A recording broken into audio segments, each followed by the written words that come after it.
What's up, Dave James and Nathan Renz?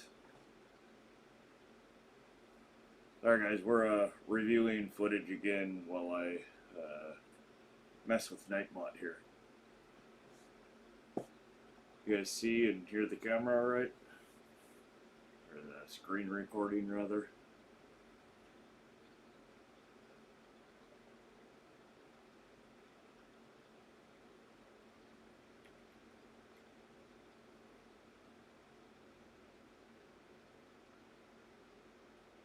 Okay, cool.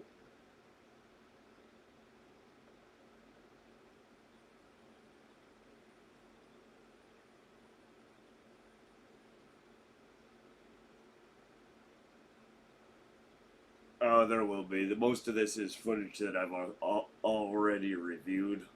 Every one of these clips is going to have fish of some sort. So, at least once every 3 minutes you'll see a fish.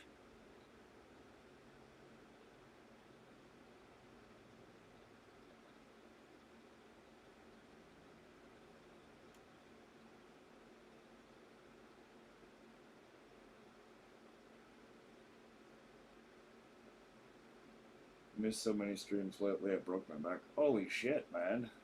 That's no fun.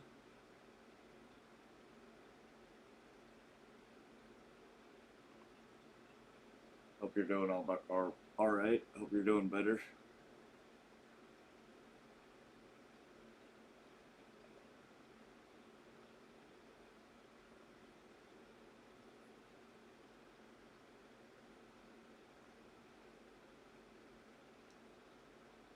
I flipped the camera angle to give you guys a better view. Yesterday when I was doing it, it was rather small, so I figured I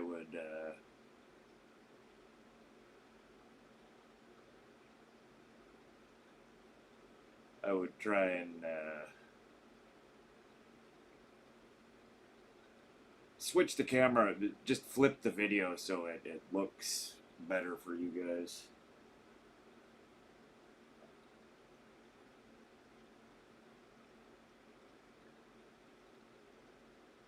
Just gives you a bigger screen to look at. But yeah, the lure camera is actually recording in if you were to flip this to the left. What's up, Bob? Alright, so again, I'm just letting these catch cams run while I troubleshoot. I think I might have figured out how to fix this weather command.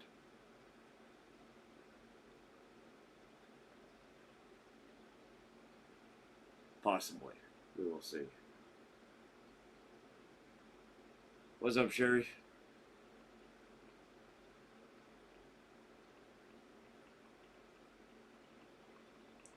Welcome to the stream.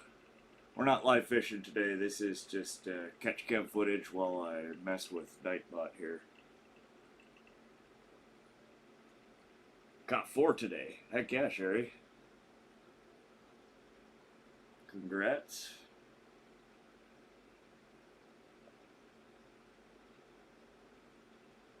How you doing, SoCal? Welcome to the stream. Got the notification right as you pulled up home? Perfect timing.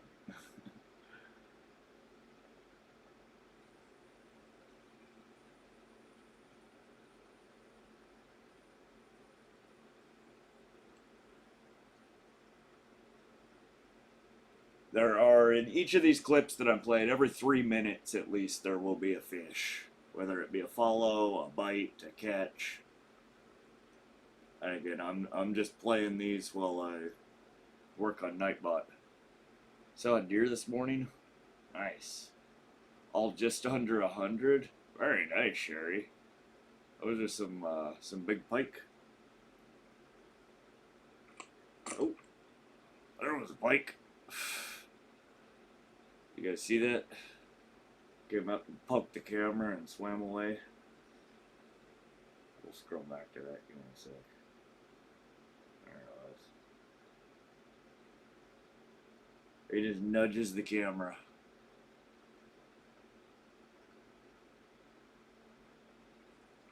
Smack, smack. Flips the back end with his tail.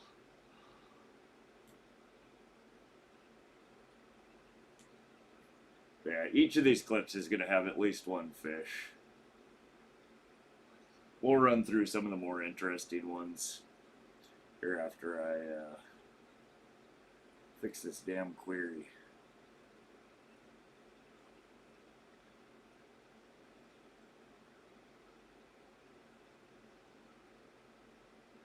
I think I know what's wrong with it, possibly.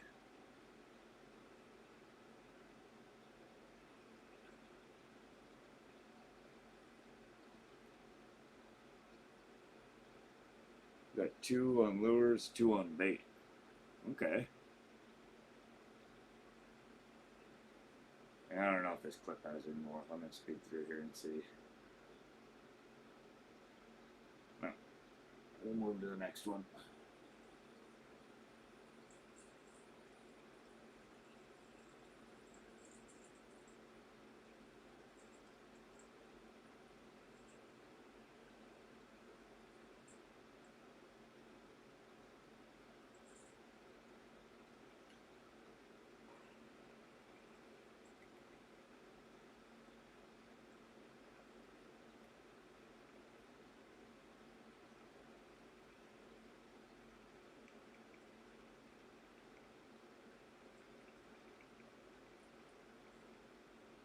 On our way home.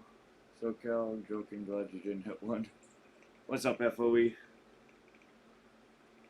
I'm just working on NightBot here. And reviewing some catch cam footage.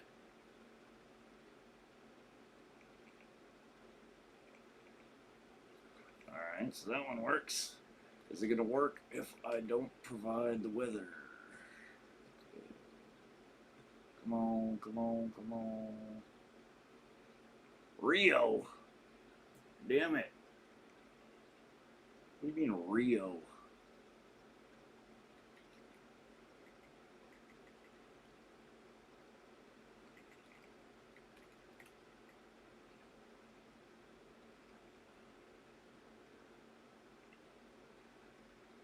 Might go fishing today? I don't know. Heck yeah, Sebastian.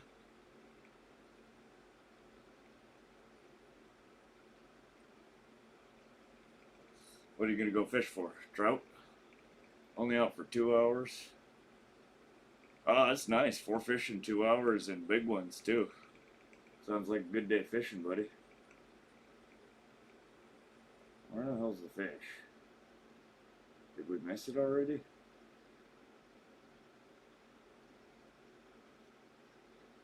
Oh, that was just a very blurry follow. Alright, next video. Alright, this is a different lure. This is a walleye deep.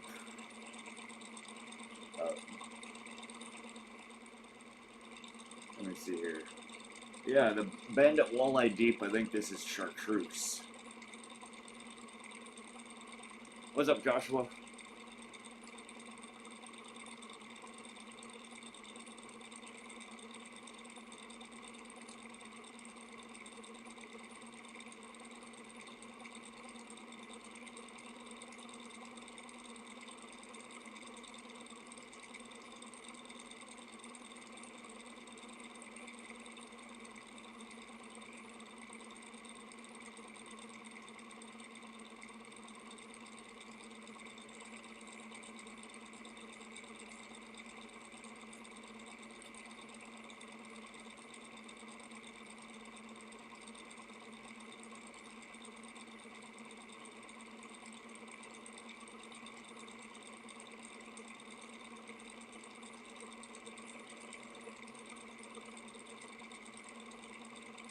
This one we hook up on, I'm pretty sure.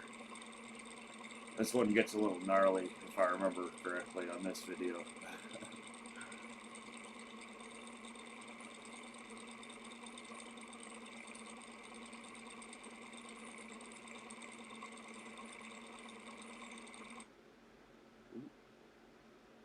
There he is.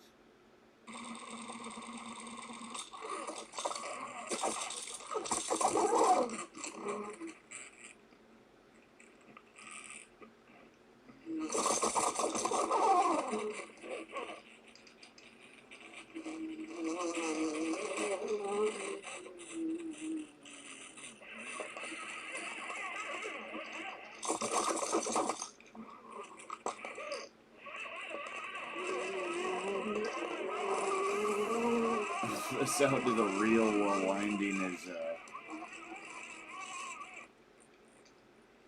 a little rough. It's like a groaning, a moaning.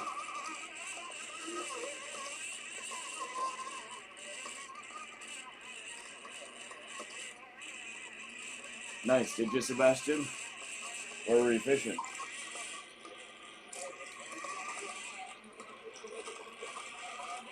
I think I saw it on Fish Brain, maybe.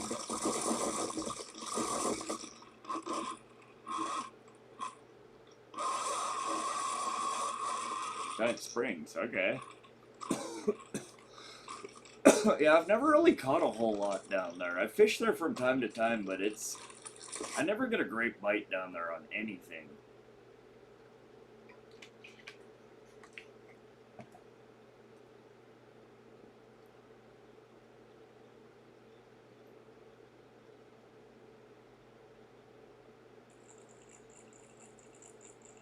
Alright, this is Rapala F-18 original floating minnow, and I believe this is the northern pike coloration. What's up, Reed the Mythical Gamer?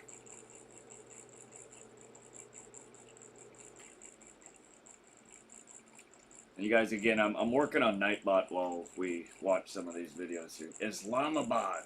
Okay, so that's different.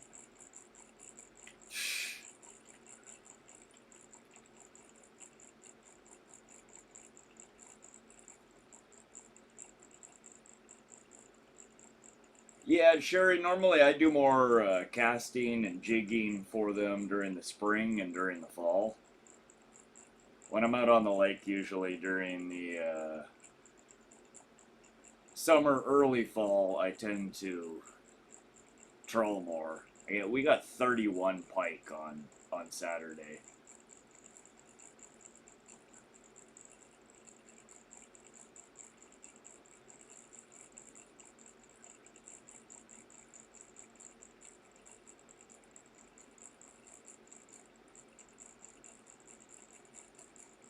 NightBot is a bot that I have in the room while I'm streaming that helps these commands that I'm typing. So, like if I type where, it tells where the stream is running from, or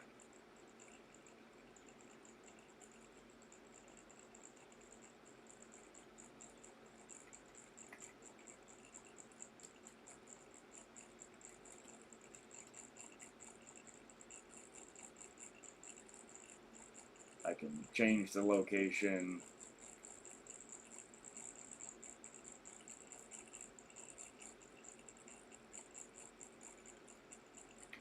But what I'm trying to do is integrate weather into that location, so when people just type weather without the the location itself, it spits back the correct location for where the stream is set to. But for whatever reason, it's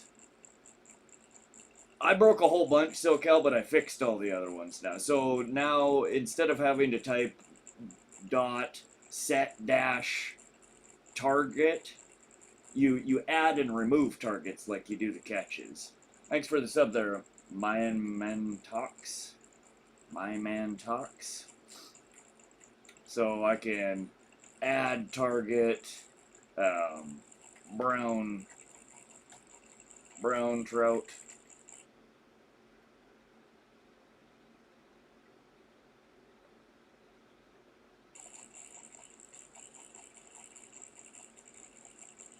So brown trout is added to the target list. There's a shorthand for it, so AT, so we can add rainbow trout.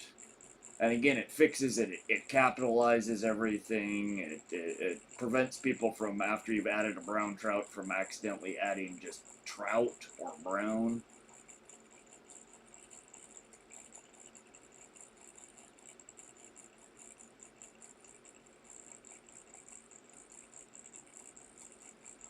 Fish Penetrator, welcome to the stream. It says, nice name, thank you. Dog Dog tags and tackle. I was thinking, you know, it'd be cool if we all got together at a location, all met up and fished together. Yeah, one of these days I'd love to do a YouTube meetup and fish with a bunch of people. That'd be fun.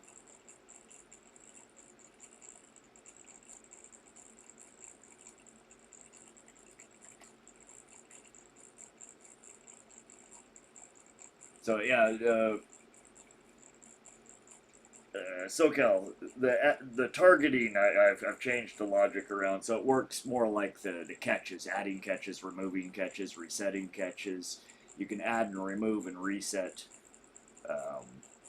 targets now too.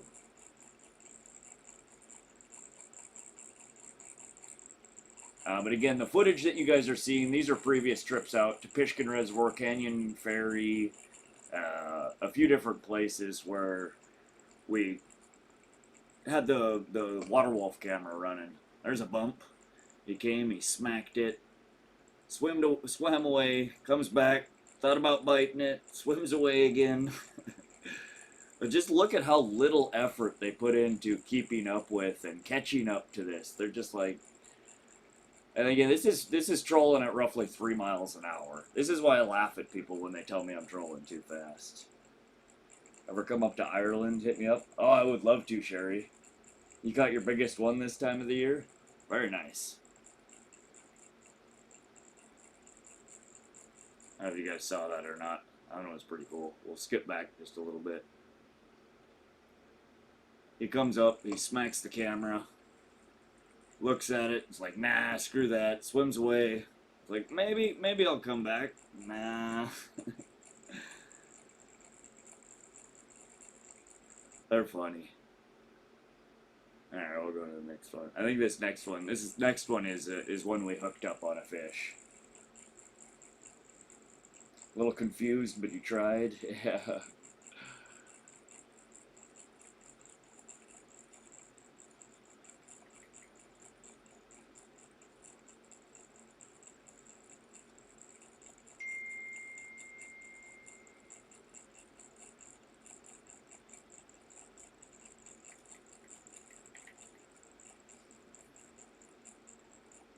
Oh yeah, it's a running joke on our channel, Sherry. When people are watching me stream, it seems like every 10-15 minutes somebody comes in and like, man, you're trolling too fast.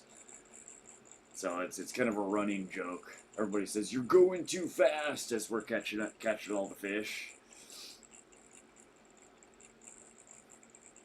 I've added a little bit of error checking here, so again, if you try to remove from the target list just brown or just trout, it should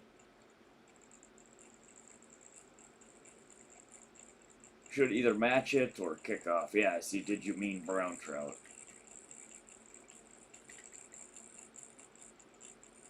What's up, Timuk? Welcome to the stream. Hey, Siege Kid. There we go. I hooked up all along.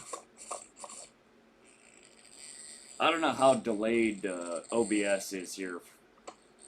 If my voice is the audio and the video, do they seem like they're in sync, or is there a delay? Again, I'm fairly new to using OBS here, at least on YouTube. Hey Anna, welcome to the stream.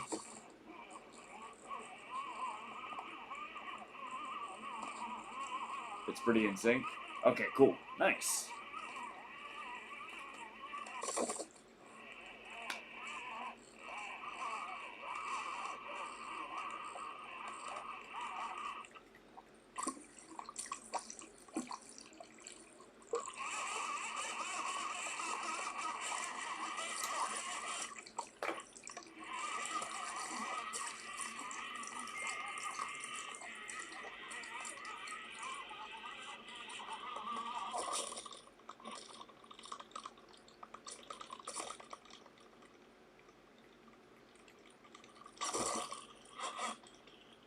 They do. That's why when you guys watch me trolling, that's why I always say, just keep steady, slow momentum on them. Don't ever leave slack in the line when you're trolling. Because you'll notice that once you get them on the line, once they're hooked, as long as they have steady pressure, they just kind of go limp. It's those moments where you you reel, and then a lot of people will drop the pole back or pull the pole back, and then reel, and then they pull the pole back and reel. Don't do that. Just keep steady pressure on it and keep the reel going. They just go limp like a rag. You'll notice that anytime there's slack on the line, that's when the fish starts thrashing again. All right, Bob. Thanks for coming to hang out. This one should be another catch on this camera as well, or on this 3-minute clip. There should be another fish on the line.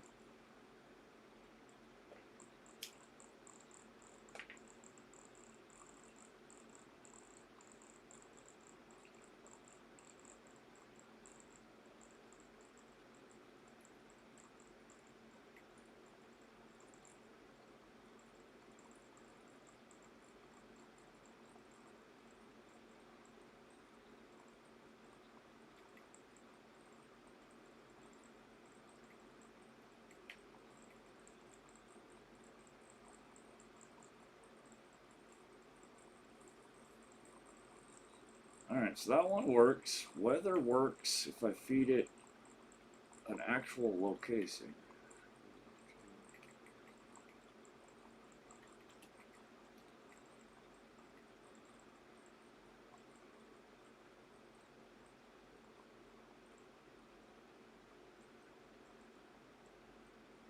Yeah, see, it works if I feed it Shoto, but if I try and pull Shoto in from the API...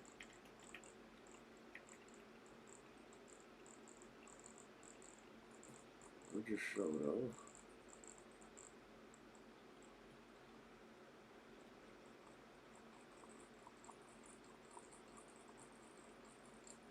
So that works too. Yeah, there should be a strike on this one any moment now. There it is. Look at that guy. Oh, he got hooked gnarly.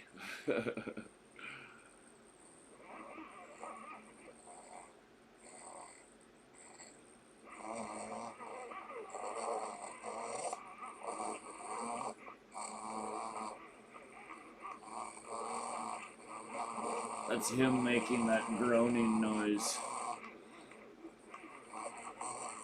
He got himself, well, he was thrashing around, he got himself hooked in the frickin' eyeball. And he's just groaning.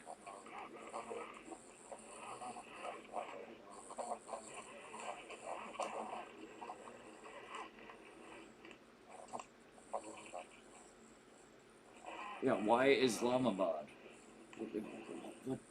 What are you doing?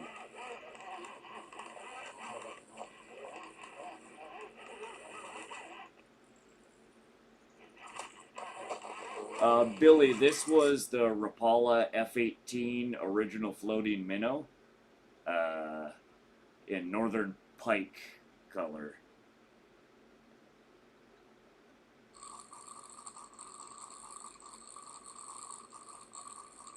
Yeah, again, that's the same lure on this next video coming up as well. Or, yeah, same lure.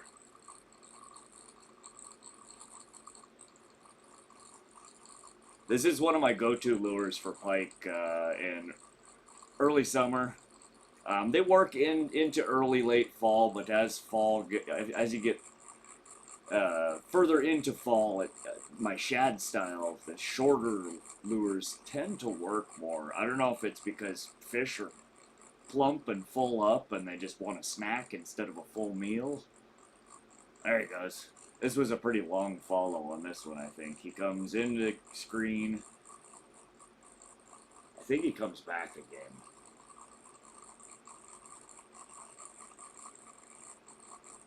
What's up, Noah King? Welcome to the stream.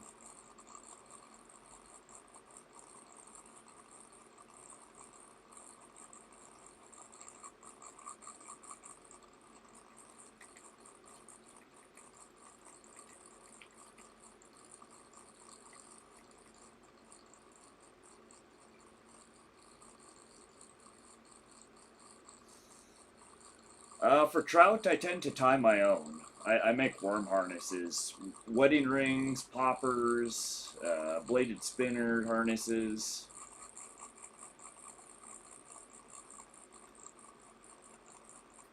That could be Joshua. That makes sense. Because yeah, the stick baits tend to kind of die off on the bite for me, and later in the season, switching to smaller like shad style tends to produce more bite the later in the year I get until right before winter. Then I start throwing the big stuff again. All right, this one is a strike. Let me see if I can find it. This one's a strike, but he misses. That's good. Just trying to skip through some of this for you guys so you can see the. There we go.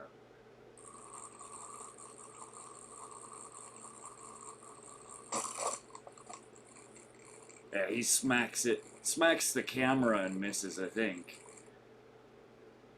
Scroll back there. Yeah, he bites the camera and gets the leader instead.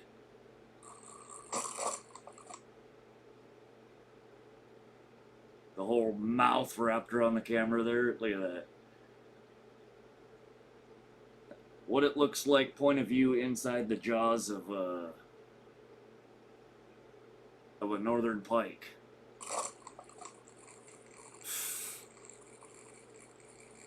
He legit ate the camera. Bryce, these aren't live. These are videos of previous pike fishing trips that I was out on. This is the WaterWolf camera that I run. It's an inline lure camera. So we get some pretty cool footage of fish following the lures, biting at the lures, sometimes biting at the camera, as you just saw.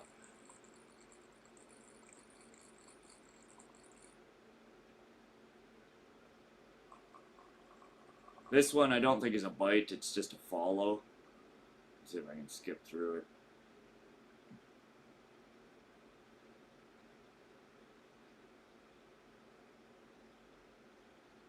If I can find it.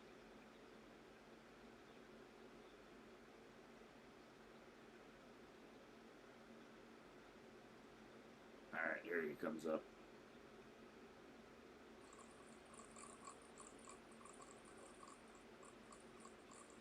And look, he's just barely wagging his tail to keep up.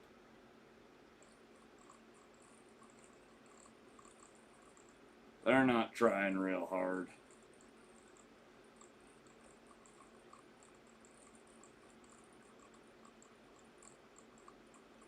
What's up, Orta Outdoors? Look how long this guy follows for. He just keeps following, keeps following. You'll notice that oftentimes on these videos that when they're following for that long, they're just waiting. One slight move, when a change in direction, a change in speed, will often just trigger them to change from that follow pattern to striking at it. The moment they think it's going to get away from them, they slam it. What's up, Fishing with Leighton?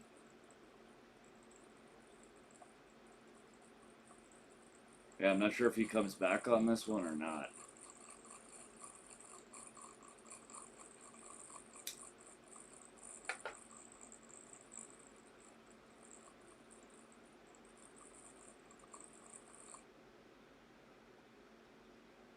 Just skipping through some of this. Yeah, no more on that one. There's another follow in this one, I think. There you go. You can see that we're running at almost 30 foot deep here, and almost all of these fish come from much deeper.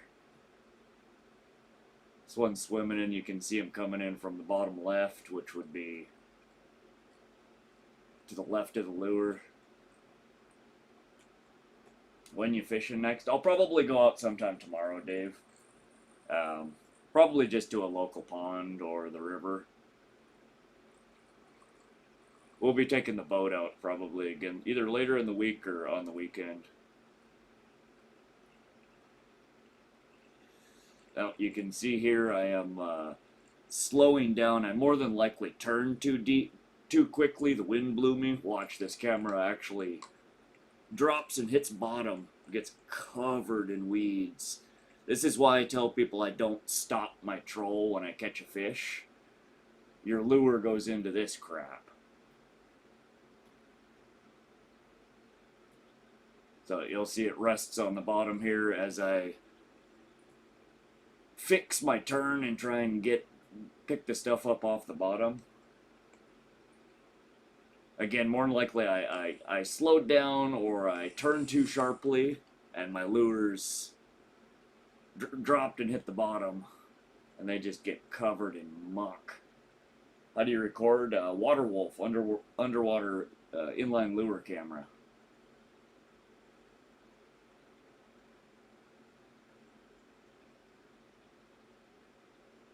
But what's interesting is even while the lure and the camera are covered in all this crap, we still get follows, we still get bites at it.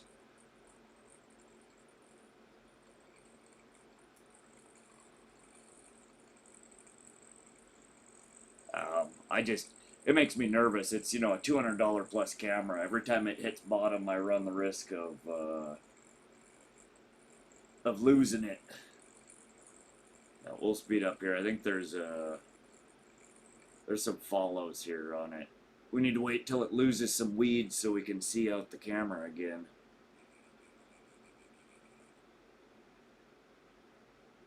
Alright, I'm just skipping ahead. I know there's some follows on it here in a few moments. There we go. Kind of losing some weeds there. And you'll see the weeds just kill the action of the lure. It's got no wobble left. They're all bound up on the freaking eye of the lure.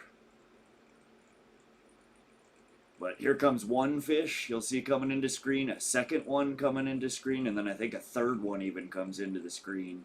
And they follow it for quite a while. There's your first one. Oh, look at that. And you can see they're still hanging behind the weeds there. You can catch glimpses of them. You can see them. I don't know if my mouse pointer. You can kind of see him back in here. Yeah. Oh, there we go. There's one in here. There's another one following down under here.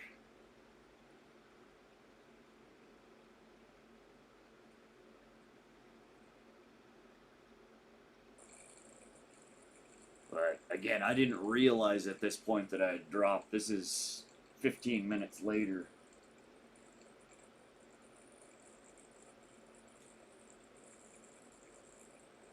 How much does the camera weigh? Do you control the depth of the lure?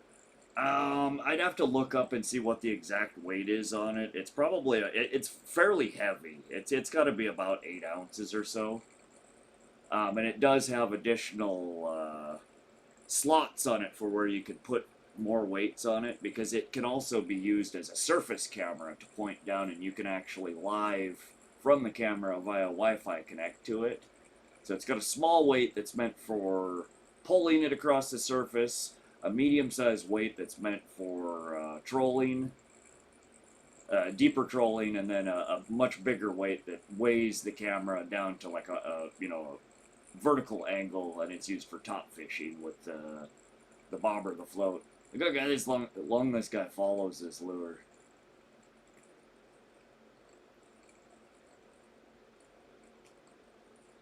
He's still back in there.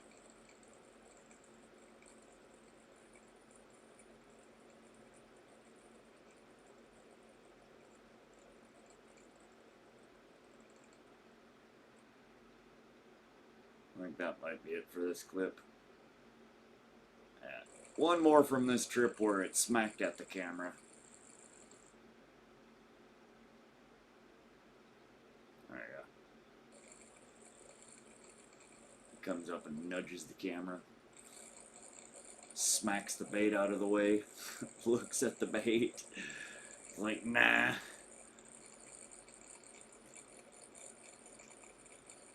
No, you're fine. The depth of it is just controlled by the amount of line that you let out. Also, I will clip on sometimes an additional um, weight at the front of the camera, the pole side of the camera to bring it down a little further. You can use inline weights or even a downrigger. Alright, let's go on to the next trip here. We have some more interesting footage on that one. Alright, so this is again another Rapala F-18 original floating minnow. This one is in brown trout coloration. This one hit real well at that particular location as well. This first clip is going to be just a follow. Oh, in fact, if you blinked, you missed him. He came up real quick. You can see him. Oop, shoot, I skipped.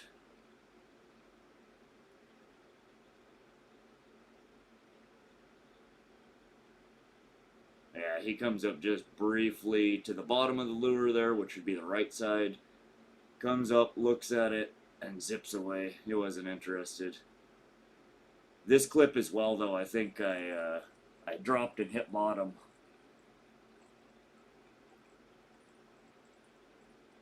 What's up, Kurt? Welcome to the stream. Yeah, hang on here. So we're slowing down. Again, the wind probably caught me while I was trolling, or I took too sharp of a turn, not realizing it. And you'll see that this camera just drops like a rock, and we get all the way to the bottom. How do you know the depth of the lure? There are dive depth charts for every lure, most lures that you buy. Yeah, you'll see that it drops and hits bottom here. Covered in weeds again. And then the amount of line that you let out, there's a calculation. It depends on the type of line, the diameter of the line, or like I use lead core line. And for every 30 foot or so of lead core line I put out, it gives me about 5 foot of dive depth. So I can control the depth of the crankbaits based upon the amount of leaded line I let out. But yeah, you'll see the camera rests here on the bottom for a little while I fix my positioning up top, and then we take off again. This is, again, why when you're trolling and you have multiple poles out, you really shouldn't ever stop. Unless you've got an absolute monster on the line, keep that troll going. You don't want your lures to drop and hit bottom. You'll see how weedy and nasty they get once you pick them up off that bottom. Dave, yeah, they do make hardwired ones. They're run, it's almost exactly like a downrigger. You don't run it inline, except for you don't run it inline on your pole like you would a downrigger. Downrigger you clip to, your braid line, your mono line, whatever you're running out there. The hardwired cameras are basically like a downrigger by itself. You completely get rid of the fishing pole. Man, this rested on the bottom for a long time. I don't know what I was doing. I must have caught something or got snagged on the other line. I don't remember this fishing trip. There we go. We're picking up off the bottom now. But yeah, the hardwired ones, it's just an integral line inside the steel cable, and you run it out to depth, and you actually hook your lure to the end of that cable, the end of the camera. But that way you can get live feed from underwater and watch it in real time. You do have to mount it on your boat, though, like a downrigger, so you got to start poking holes or getting creative. But yeah, you guys can see how nasty the lure and the camera get. But again, we still do get here in a moment a follow from some fish. They come and check out what the giant floating weedy monster is going by them. Let's see if I can find it in this clip.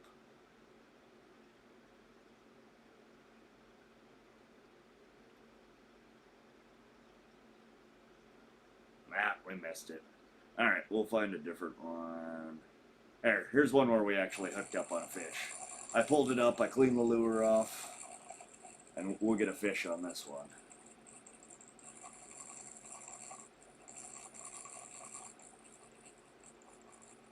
But these lures, I like them. They got a nice consistent wobble to them. The hook smacking against the body makes a nice rattle. They're these Rapala F-18s are very effective for pike for deep water trolling.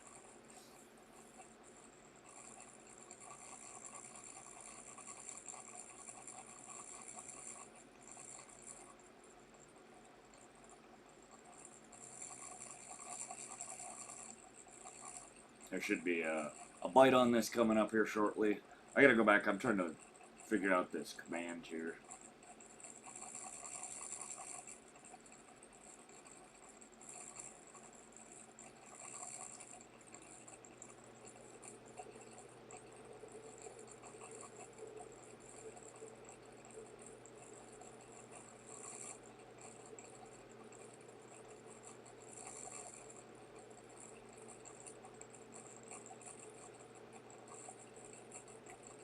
Again, this one was filmed at Pishkin Reservoir, same spot that we were at over the weekend.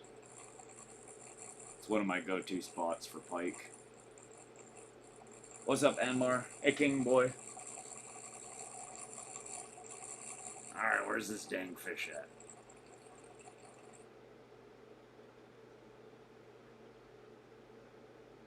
We're speeding ahead here a little bit. I'll get you guys to a good part. There we go. You'll see him coming up out of the bottom of the screen here, which is to the right of the lure.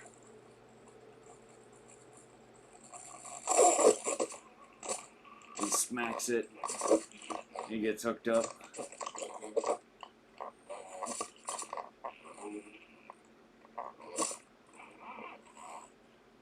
You can hear as I begin to reel on him.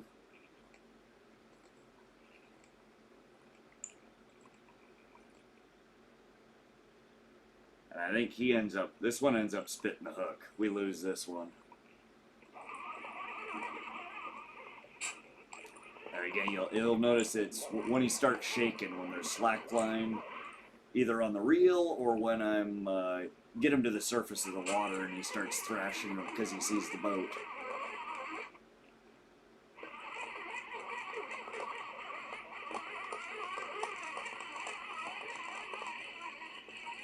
They just kind of go limp as long as you have... Oh, there it is. Shook and he's gone. It just takes just a split instant.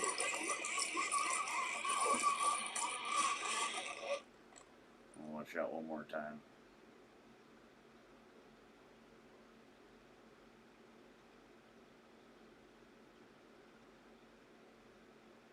You'll see, he's pretty good, pretty well hooked. He's got, I think, 2 of those barbs from the treble in him, but he's just hooked in the lip. He rips his lip and swims away.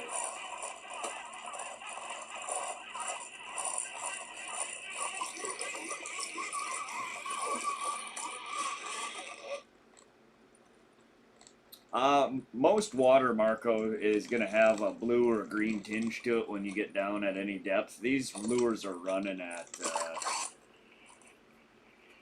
20 to 30 foot usually in these videos. And there is a bit of an algal bloom at this lake, so it does tint the water a little bit. There we go. Here's another one. This guy's just lurking behind it. Watch him.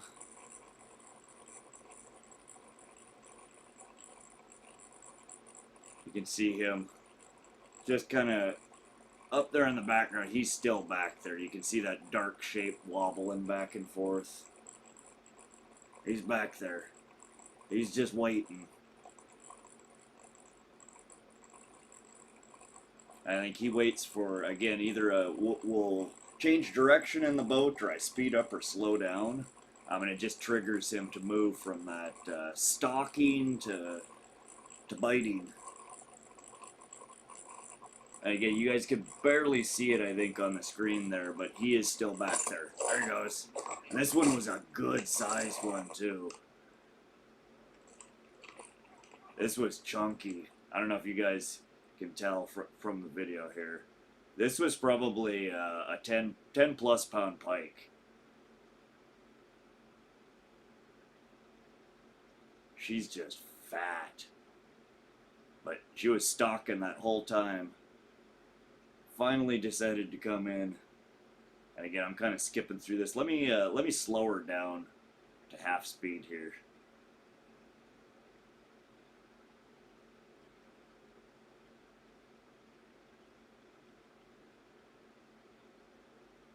We'll let her play. There you go. So this is half speed now. You can watch her come in and smash this lure. Big, beautiful Pike. Slammed at it and just didn't get quite a proper hookup. Tangled the damn lure all up.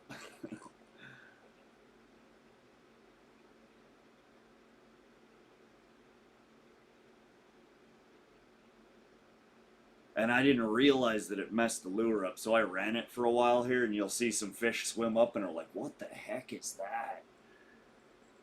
So I think that's coming up in this clip. So we're running it, just it's fouled up. The treble's hooked up on our leader, and this fish is going to swim up and give her a gander. It's like, no thanks. Swims away.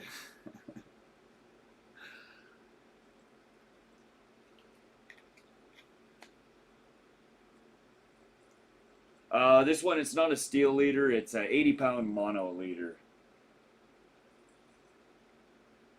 Yeah, Dave James, that one that got away, that probably would have been a new lake record for me. I think that one looked well over 10 pounds.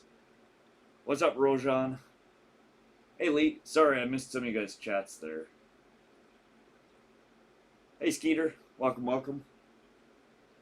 But yeah, I don't know how long I ran with it fouled up here. I think it starts doing a death roll here in a little bit. Call it the Rapala Wheel of Doom.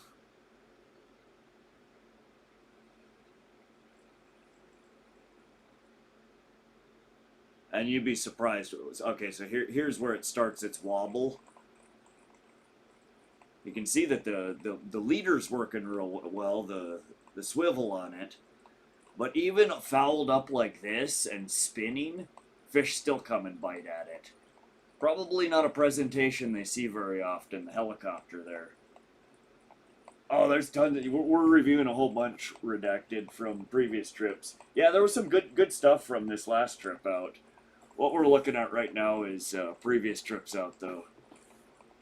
This one I like to call the Rapala Wheel of Doom. A previous fish had big fish, bit at it, spit the hook, and fouled the lure up, so the treble is hung up on the leader, and then it subsequently turned into the Rapala Wheel of Doom here. And I trolled with it like this for a solid 45 minutes without realizing it. So there's some pretty interesting footage of fish coming up and looking at it, a couple of them biting at it. Shit like this is why I say, you guys, like, most fish aren't as line shy as you think they are. They see this big weird thing tumbling through the water, and they're all for it. It fixes itself for a little while, but then goes back into the tumble. There's one that they're following the Rapala Wheel of Doom. Let's see. Trying to skip to the good part here so you guys don't have to watch hours of this. There we go. There, it's starting its tumble, and we should get a follow here pretty quickly.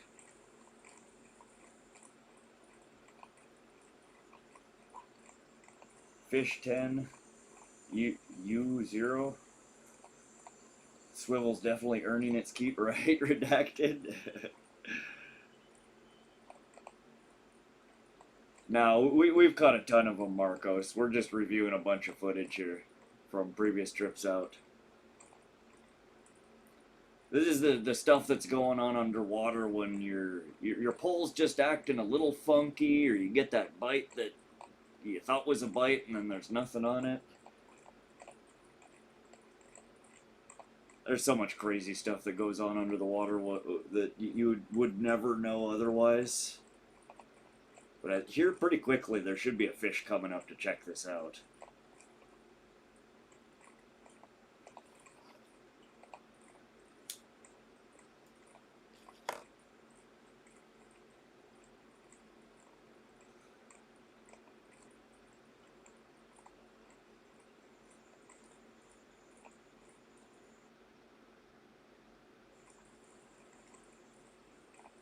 Where are you, fishy? Hold on. Let me find it. Tumble, tumble, tumble. There he is. Alright, so he's coming out, kind of obscured by the swivel. But you'll notice here in a sec that a fish comes into view right at the swivel. Coming to check out the Rapala Wheel of Doom. He follows back there for quite a while. You can still see his shape back here.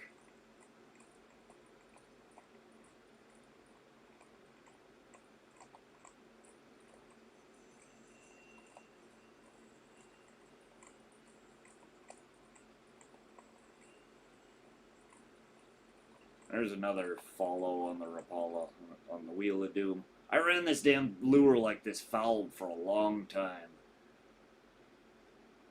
Let's see, where is it? There he comes.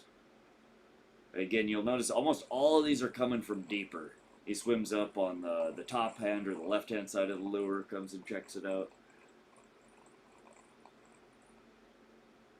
Yeah, he's still back there. He follows for quite a while. Let's slow her down to half speed so you guys can see her better. Yeah, Michael, a fish struck at it, and a big one, probably a 10-plus pound northern pike, was hooked up for 10 seconds or so, and then spit the hook, and it ended up fouling the lure, and I ran with it like this for well over an hour, and there were all sorts of fish coming and following it, a couple of fish biting at it. Oh, I know, Dave. That's why it's always a good idea, when you notice your line doing something funky, always bring it in and check it. Because I'm pretty sure at this point my line was doing a weird bobble. I figured I just had a little bit of weed on the camera or something. And I ran it like this for over an hour. You can still see him back there. He's still back there following. He followed for a real long time. Checking out the bizarre spectacle under the water here.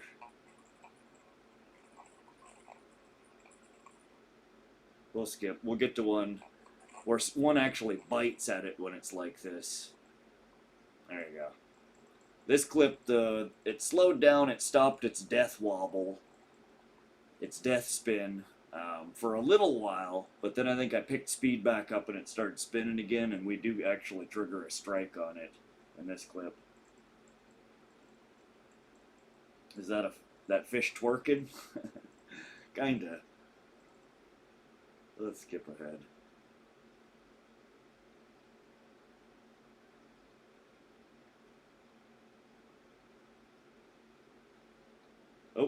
Oh, that's right. A fish came up and smacked at it and fixed the lure here finally. Watch this, guys. We ran an hour with it screwed up. A fish came and bit at it, and there's our lure action back. In fact, I think he hit the camera, not the lure. Yeah, he hit the camera on that one. Let's slow that down and replay it.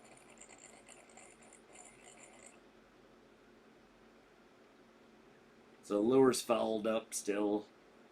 This is half speed here. Smacks the camera, tries to eat the camera and fixes the lure in the process.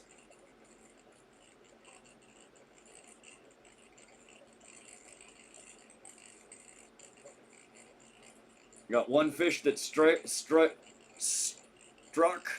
the lure and fouled it, and then an hour later another fish bit the camera and fixed the lure. Go figure, right?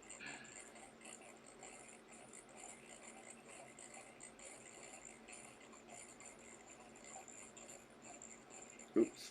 Sorry, guys. Yeah, there's another strike on this next one, too. Once the lure gets fixed, the bites on it come back way more often. He smacked it once, he follows.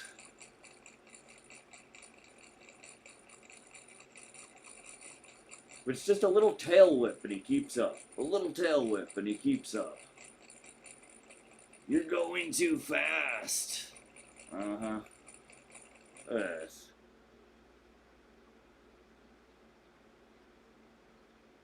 We'll slow it down again. There's half speed.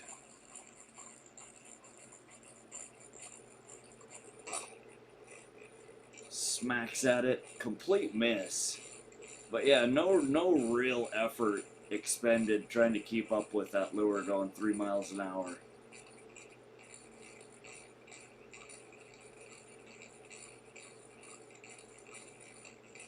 Once he gets up to cruise speed, they're a missile that's just flying through the water. RKO out of nowhere, right, Peekaboo? Yeah, Michael, the front treble hook was hung up on the line. A big fish bit at it, was on the line, but when he shook the hook, it blasted the lure out of his mouth and it swung up and hooked the main line. But it's fixed now. Yeah, he just comes up and smacks. What's up, Grady the Great? Fish versus fish at the next WWE, please.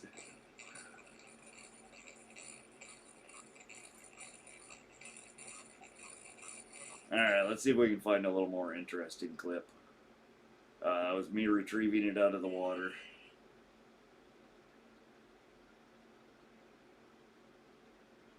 Let's see. Here's another follow.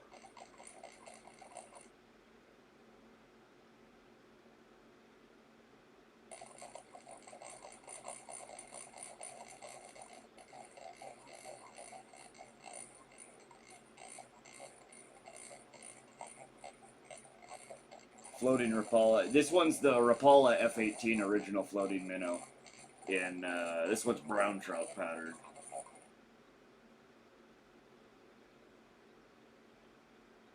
Let's see if we can find.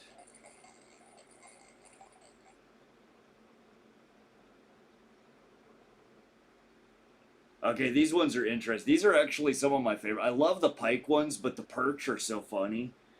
Here's let me get this one in the water. I think this was the Berkeley Magic Swimmer. Let me see. Yeah. This one's Berkeley Magic Swimmer. Watch this shit. It attracts a whole school of perch. We're just putting it down in the water and this lure is dropping and it drops right into a school of perch. You can see the bottom quickly approaching here. And I clicked the drag on it right there at just the right moment to keep it from hitting bottom, thankfully. I love the action on this lure though. It just snakes through the water.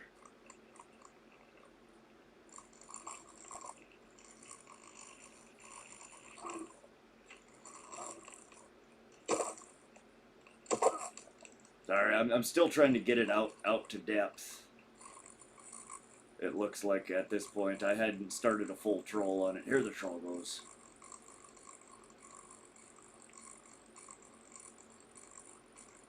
And I think we run her straight into a school of perch here in a moment.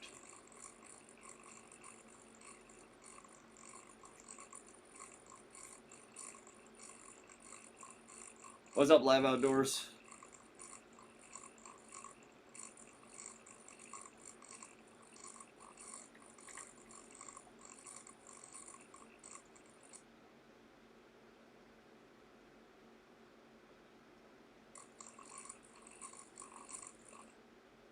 Where are the perch at?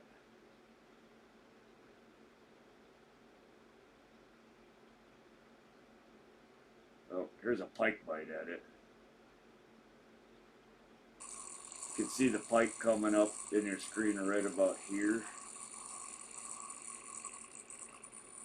And the lure at this point, we're not going fast enough to even get movement on it. But once it starts moving, it triggers that pike to come up and smack it. He missed though. But he turns around and he follows again. He's still interested in it. But you'll notice that, again, we go from a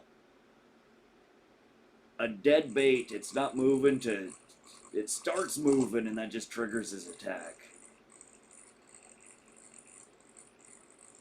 Appreciate the sub there, Tink and Mel, Bro Fishing Show. I don't think there's any set speed for trolling. I've fished many hours with no bites to burn, no lure. It's fast in and I can leave, get smacked. Reaction bites are real. Oh, absolutely real, Midwest. The changes in depths, the changes in speeds, just anything out of the ordinary for the lure. They'll follow it for a real long while you have a steady rhythm going with the lure. But the moment that it starts doing something just a little bit different, oftentimes will trigger him to come out of nowhere and just smack it.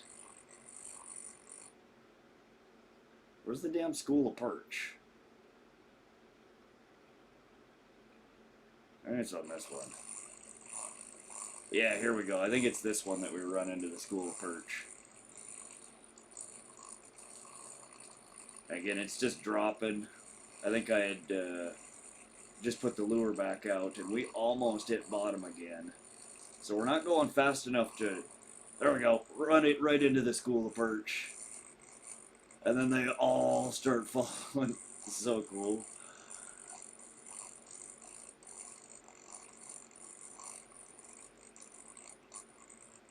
And they follow it for quite a while.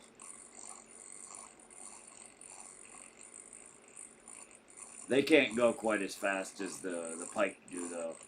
So they can't keep up. Let me swing that back again. So we just run it right through the school of perch here. Actually smack a couple of perch as we're going through.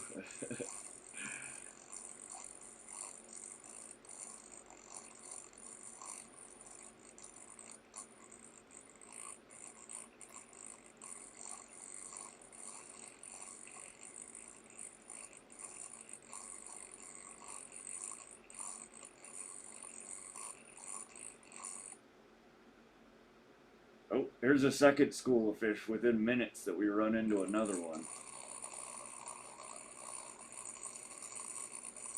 And again, they all follow. They're just like, it reminds me of like a bee, bees, a hive mind. The whole school just goes after it. And we, unfortunately at this point, I don't know what the hell was going on the surface. I think it was a really windy day this day, and it kept blowing me around, and I kept losing my troll. Wind whips you around, and you end up going sideways, and everything hits the ground. No good. But we dropped on the bottom here, and you'll see how fouled up everything gets when we pick her up out of the water here, or off the surface of the lake.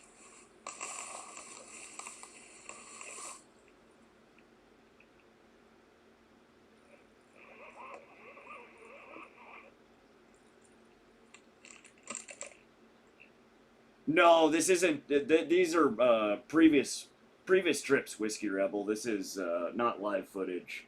It was live. This is the WaterWolf camera, my lure camera that I hook up and record while I'm out fishing.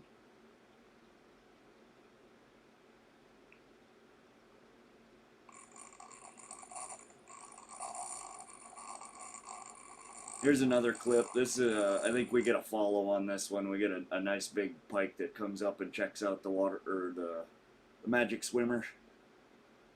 Again, this is actually a saltwater lure. This lure is almost 9 inches long, I think.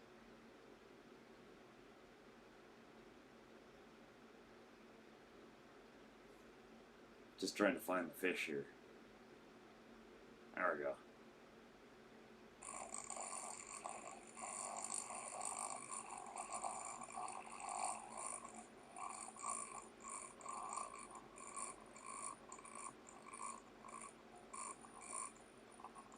was looking for a comment section. Yeah, it's a video. Oh, yeah. Sorry. Yeah, I'm just streaming from OBS Studio. And he follows for quite a while. He's still back there. You guys can probably barely see him. I tried expanding the camera a little bit for you guys today. I flipped the orientation and made it the whole screen, so it's a little bit bigger. Let's see.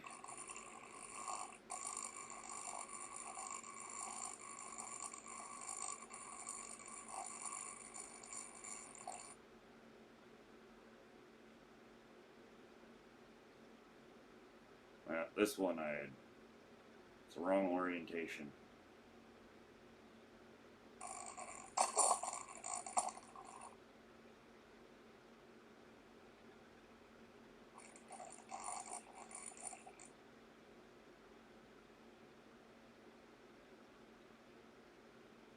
Slow this one down for you guys a little bit.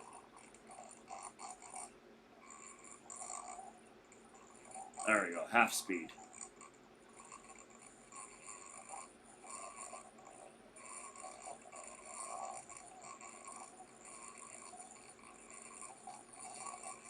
Shakes like me trying to get every last drop right. They're really bad at aiming, you'll notice. They come up and they just take these wild swipes at things. They're not very accurate.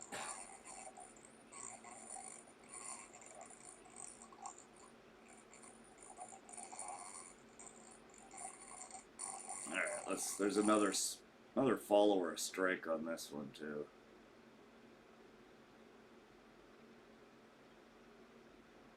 Just trying to skip ahead. Ooh. Oh, no, we just went by a pike in this one. He wasn't even looking at the lure. He comes by over here in the screen, you can see. No, he was coming in. He was coming in to look. He just didn't give it a very close look.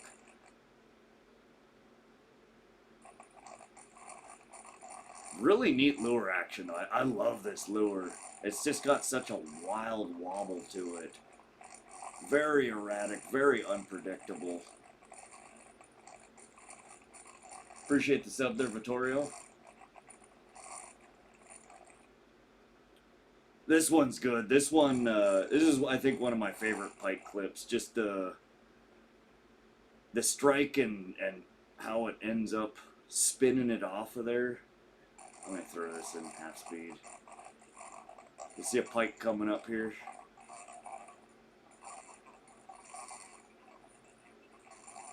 This is half speed.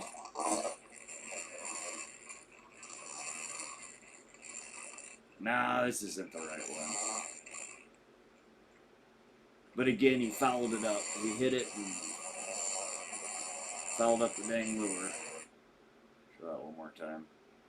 Strikes. He's got it fully in his mouth. He just got a good hook set. Oh, he got the tail but not the treble. What's up, Shooter Hubbard? Hey, Jojo. Welcome to the stream. But yeah, he completely fouls up the lure in the process. Oh, no, he's back. Okay, so it's the same fish. He strikes once and then he comes right back. That's right. He didn't get it the first time. Now it's fouled. And now he's coming in for a second go. He takes a real long, hard look at it, too, here.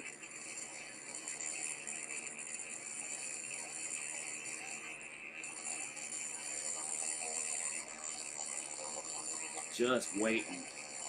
Again, you'll follow, watch. When he bites, it's almost certainly there'll be a change in direction, a change in speed, and it just triggers him from that follow to a strike. Look how little effort he's putting out there to stay up with that.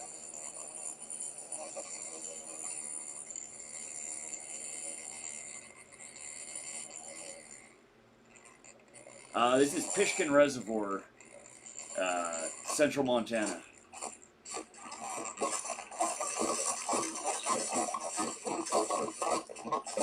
Oh, Lord. He spins off of there. Oh, I love it. That's such a good hit. Let's skip that back watch out one more time. Yeah, they're barely trying, man. You're going too fast. See, yeah, we slow down and it bobs up there, and that's just enough for him to take another swipe at it. Just that little change in speed, the little change in the wobble.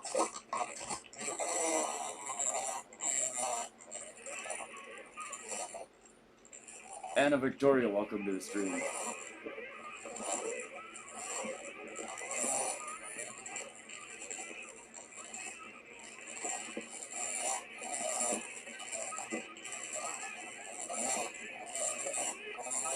But here I'm bringing her in, and I'll see that it's messed up. I felt and saw that last bite on it, but it got off, so I brought her up and fixed it.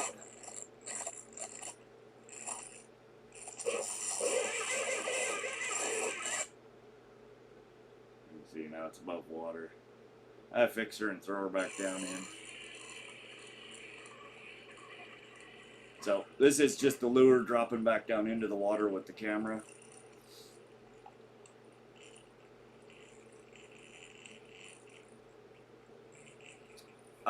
This would be about 25-foot depth.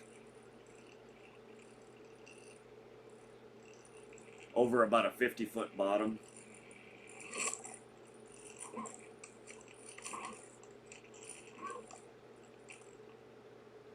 So the camera's still dropping. We're still letting line out at this point to get to trolling depth. You'll see I turn the drag on, and then the lure starts bobbling. We start getting our actual lure movement. And again, it's called a Berkeley Magic Swimmer. It's about a 9-inch articulating crank or minnow. Swim bait, I guess some people would call it. I don't know the correct term for it, but it's a saltwater lure, and I love running these guys for walleyes. Here coming up, we should get a strike on this lure, I believe. But just look at that erratic bobble to it. It triggers follows and strikes from so many different fish, so many different species. What's up, okay? Welcome to the stream.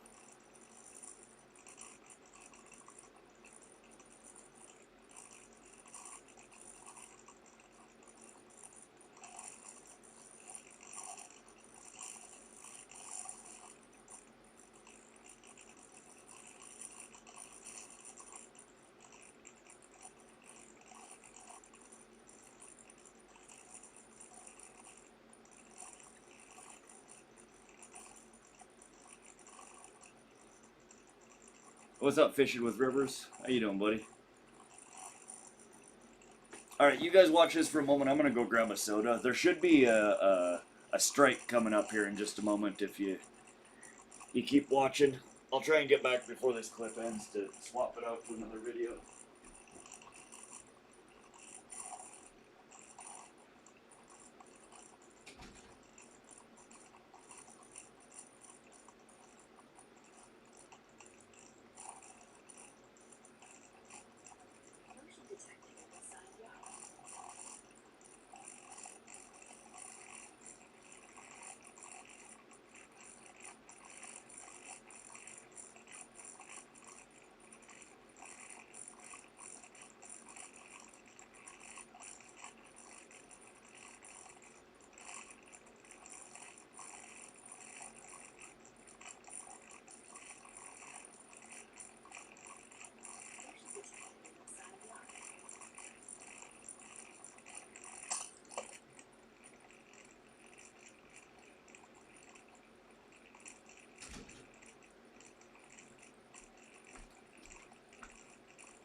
Did I miss the strike?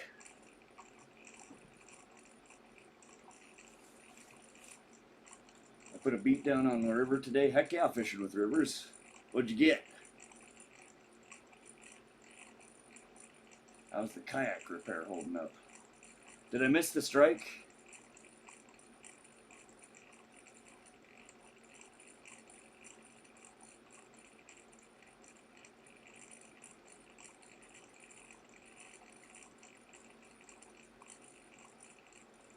Ah, dang it. Hold on, let me skip back. We'll do a slow-mo on that.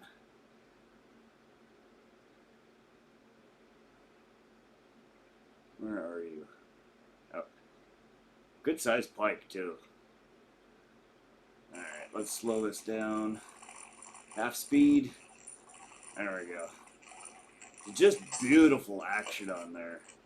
Yeah, he just completely missed it. They're really bad aim. It's not that he bit and let go. It's that oftentimes that they hit from the side of the lure, and they simply don't hit the trebles.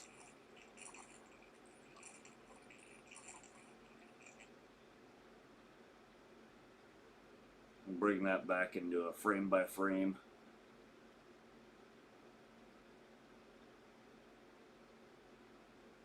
Yeah, so he comes in there. Jaws unhinge. Yeah, see, he's got it right center of the body. But this particular lure only has a treble up front and a treble in the back. And he just swipes and misses.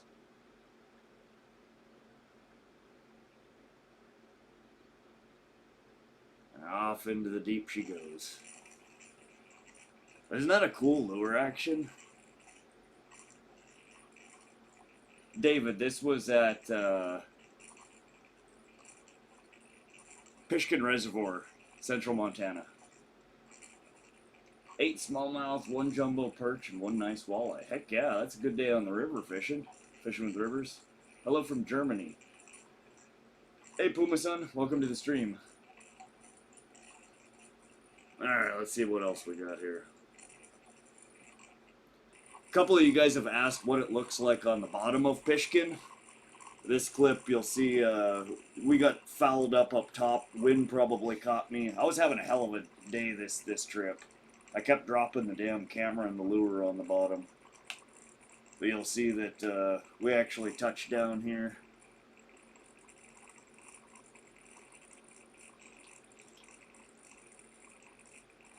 Did the pike come in upside down? They do sometimes. Upside down, completely sideways. I've noticed that as well in a lot of the footage, that they are not upright when they're striking at it. They're launching at it from all sorts of weird angles. 3 hours, heck yeah. You're on fire, Rivers. There we go. Here it's dropping on the bottom. Got a really interesting bottom here. Let me slow it down so you guys can see. Oops. Ah, so some live salad, some dead salad. A few different kinds of foliage on the bottom here. Oh, we just barely touched the bottom there, it looks like.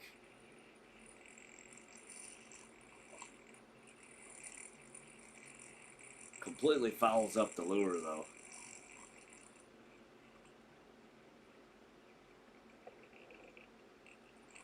Pike German Hecht.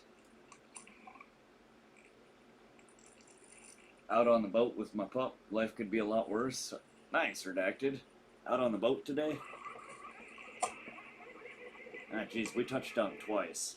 At least I realized it. I think at this point, maybe I had another fish on. I don't know what the hell was going on, but I at least had I had noticed it and drug the line out a little bit here. You can see I'm reeling on it.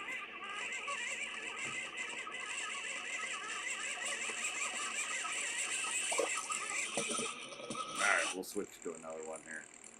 Alright, this clip we're fouled up again too, it looks like.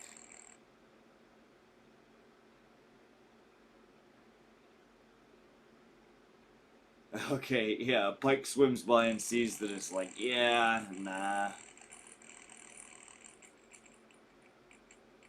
Slow this down, half speed. Came in, gave it a quick look, and then swum away.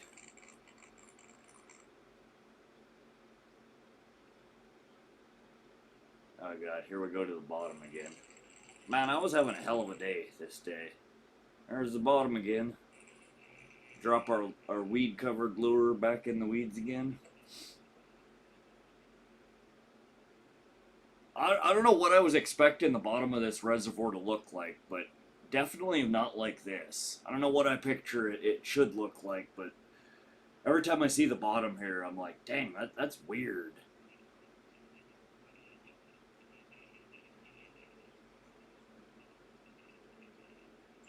Pretty cool, though. Again, you would never see this shit otherwise. Got enough good-sized white perch for a meal. Wind might get me off the water soon. Ah, that sucks. Doing homework right now.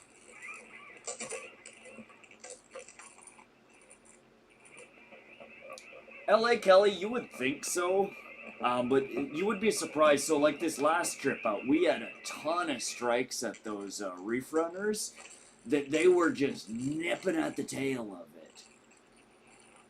So they don't always strike mid-body like you've been seeing on this particular lure.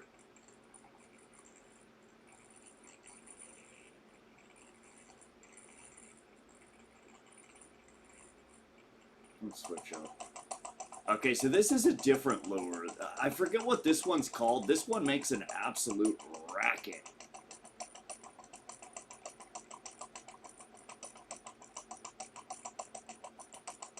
It's again a segmented crank, a deep diving crank. I got this one off of eBay. It's a lure that's not made anymore, as far as I understand it. I found somebody who had some new old stock and picked up a couple of them. They're supposed to be real good for pike and muskie. I haven't caught much off of them yet, but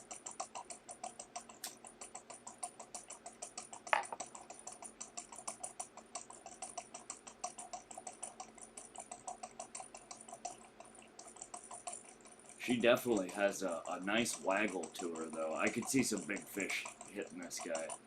I haven't put it in the water for very long. I've only run this one for a couple hours so far. I think we get a couple of follows on this one. Oh, there we go. Coming up in the center of the screen there. Let me slow this down. So right behind the lure, you'll see a fish coming. There he goes. Again, almost always from under.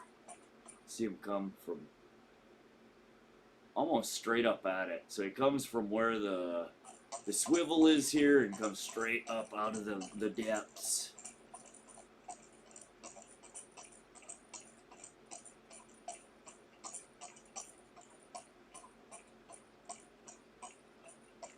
Get any fish with no teeth? Sometimes. Matt, we've finished with Saturday's trip. This is just some footage from some previous trips out there I'm going through. I'm still trying to figure out the frickin'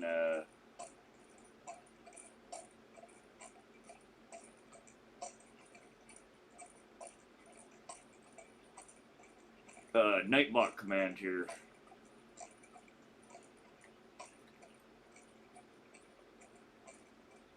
He's still back there. Look at him. I don't know why this lure's going up so high. I think I slowed way down or something. But look at him just lurking back there behind the lure. They follow for so long sometimes. Looks like he's kind of losing interest, but I think he comes back. We'll put this back up to full speed.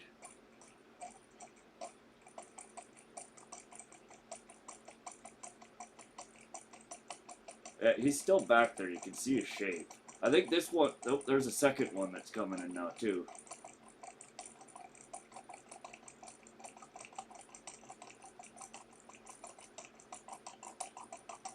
.31 pike is crazy. Oh yeah, we'd absolutely destroy it at Pishkin sometimes. 10 to 20 is pretty average for me there. 31 was a real good day.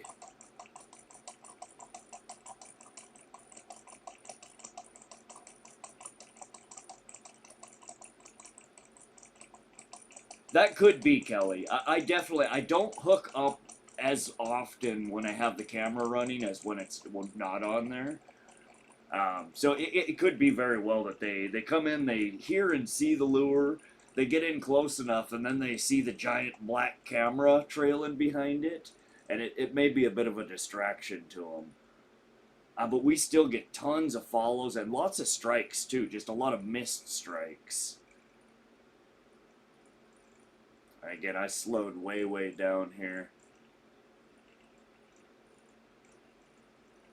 Not sure what the deal was. But let me speed up here. I'm just bumping through. I think we have another few follows here. In fact, yeah, there he is. Coming from right below the swivel again. You'll see another pike come into view there. You can just see him. He's back there in the murkiness. Again, this water body, I wish it was clear. You have always just kind of this bluish-green haze when you're fishing at, 25, 30-foot depth. You can still see quite a bit, but I need to find some clearer water bodies to film in. We tried running a longer leader from the swivel. I have. So the leader that's running on this guy's actually an 18-incher. I tried, not this last trip, but the trip before, running a 36-inch, so twice this length.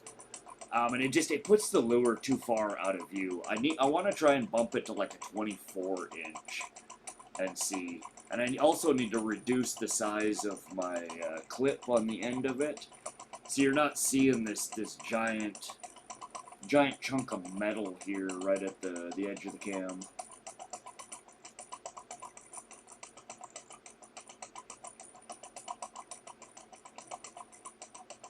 But just listen to that waggle on it, and it's rhythmic, but it breaks up. It's like it waggles and then kind of pauses, and then waggles and kind of pauses.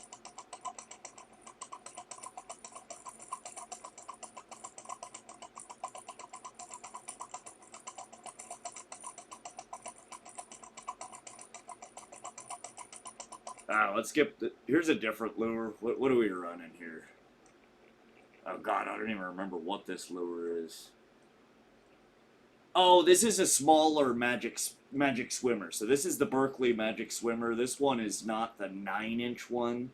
This one's like a 5 or a 5.5-inch Berkley Magic Swimmer.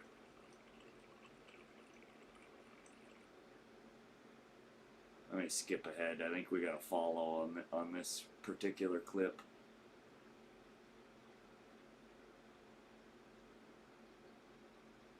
If I can find, there it is. This one's coming up just specifically, completely ignores the lure. I think at this point in the filming, the battery on the camera was almost dead, and it starts flashing red.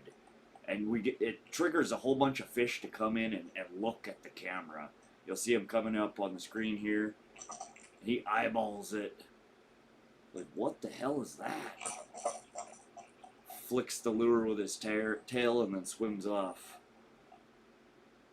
They definitely are really curious about the camera. We'll skip back here. You guys can see this one again in half speed.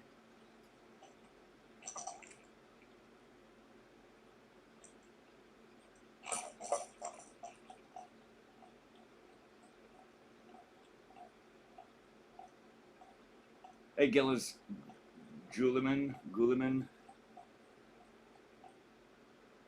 Alright. Here's another follow. Ooh, there we go. Coming from down below again. He comes up right out of the screen. Looking at the camera again, I think. Not even really looking at the lure. I guess he gives both of them kind of a look before he swims off. He's still back there. You can see his shape in the darkness.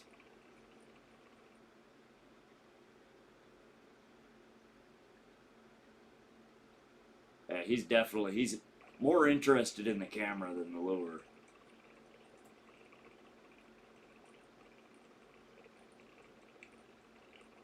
Yeah, happy to share it, Kelly. I'm glad you guys are enjoying it.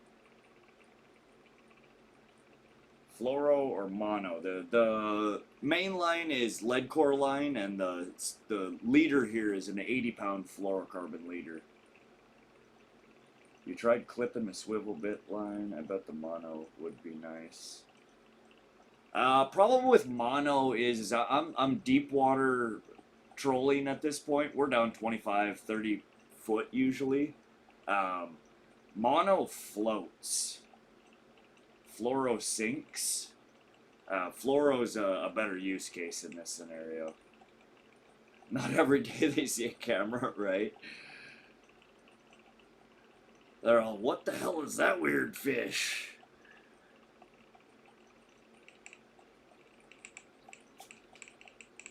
What have we going on?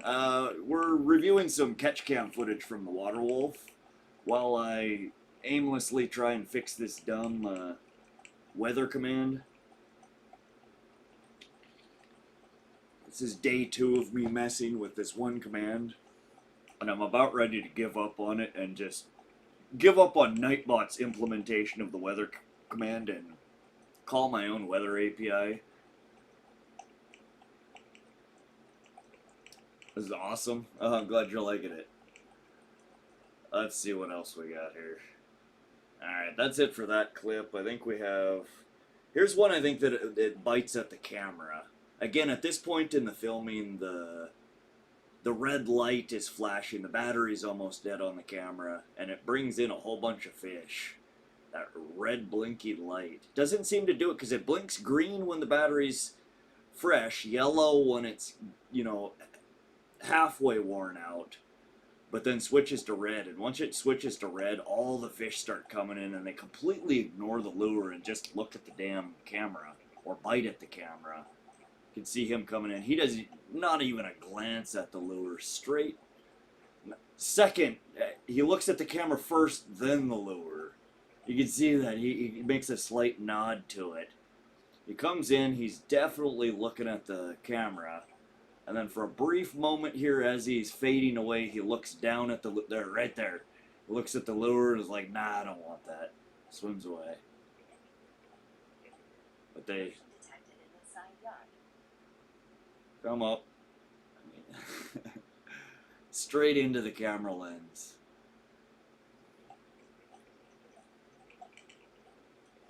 Alright. Here's one last clip of this particular lure. And again, I think it's looking at the camera instead of the lure. Just skipping to the good part here. Give me a sec, guys. Oh, no, okay, here we go. And we'll slow this down. Half speed. Comes up, looks at the camera, gets tangled on the lure, foul hooked, and then gets off. They're just completely oblivious of the lure. I love it. Don't even care about the lure when the red light's flashing.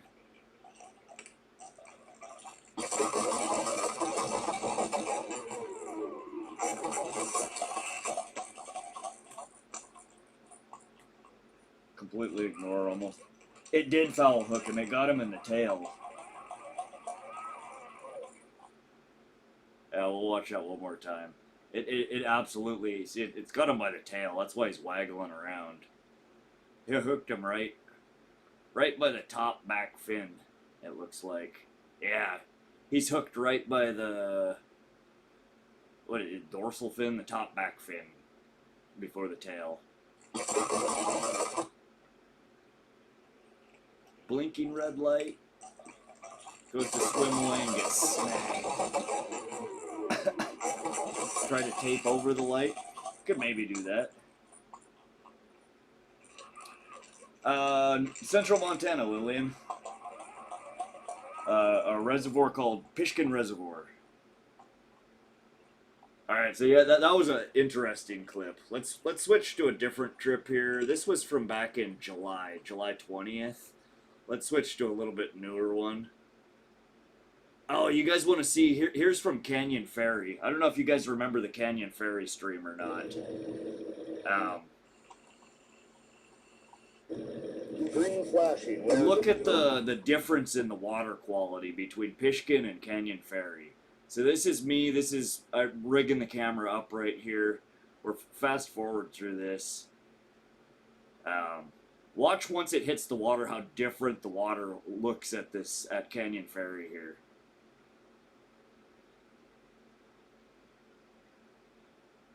Give me a sec to find where we actually dipper in. All right, so you can see definitely at the surface of the water there's floating garbage. It was an algal bloom or algae bloom. But just watch as it drops down here. Already you can see the different change in color. It's more yellowy than the blue-green from Pishkin. And you'll just notice after a few foot of depth, it's almost, you just lose the lure in the mess.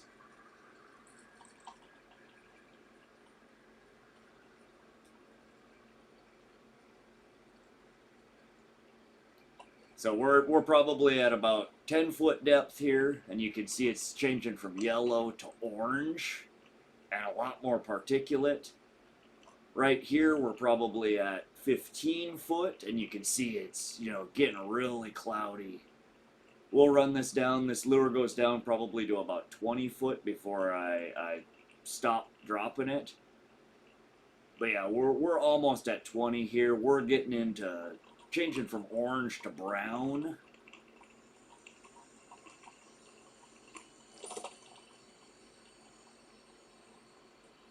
Yeah, this fishing trip we didn't catch much this trip. I think this was one of our first Starlink streams that we did. No, this wasn't even Starlink. This was before Starlink. We were doing this on cell phone. But yeah, anything below 20-foot depth, and it's just, you can barely see anything. There's no way the fish are seeing anything in that. It's just, I was telling people it looks like what my toilet looks like after eating the entire Taco Bell menu. Like, and this is only 20 foot down in the water. So if I would have known this is what it looked like 20 feet deep when we were on this trip, I would have fished way shallower. But we'll skip. I think there were a couple. We did catch a couple of fish this trip. We had a couple of follows, but it was just very slow. I mean, look at this shit. You can barely see the lure past the gunk in the water. Sound different. Yeah, I'm fit. The mic you're hearing me on is from my webcam on my computer. We're sitting inside right now. We're not actually on the water fishing. There's a trout in this one somewhere. Let me try and find it. Give me a sec, guys. There we go. So there are fish, but you'll notice in these clips that the fish are coming from above, not below. They're swimming above this crap. They're not down in it. So here he comes. He came into view right there. Looks like a big rainbow trout. And he's struggling to keep up, this little guy. Let's slow that down and play it back. You can tell that the trout have to put in way more effort to keep up to speed than the pike do. This is why people troll for trout at such slow speeds. We're probably only doing 2.2 miles an hour here, and this trout is really struggling to keep up. And we end up losing him. I think he would have bit at it if he could have caught it. There's another fish on this one. We'll switch over to a different water body. I just wanted to show you guys how freaking nasty the water here was. Where the hell's the fish? I don't know. One more. Here, this one's a walleye following. If I can find it. Give me a sec to skip through here, guys. Air, fishy, fishy.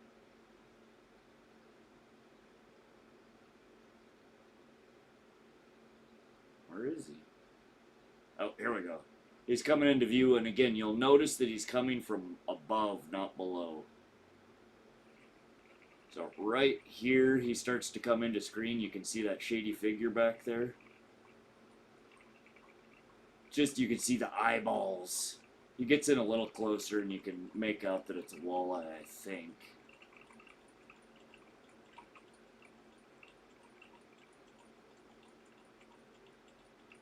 No, that's as close as he... Nope. He was there for a brief moment. Alright, let's switch to a different water body where you guys can actually see. Here's Pishkin from last month. This is one of my favorite late season. I fish these oftentimes in fall. These are the Bandit. This is a Bandit 300 in pearl white with red eye. Let's see if I can find the fish. Where was he?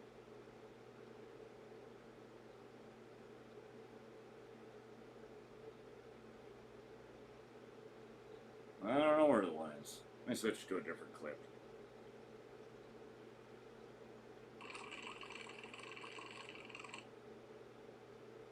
Oh, here's a pike. Again, coming to check out the camera, not the lure.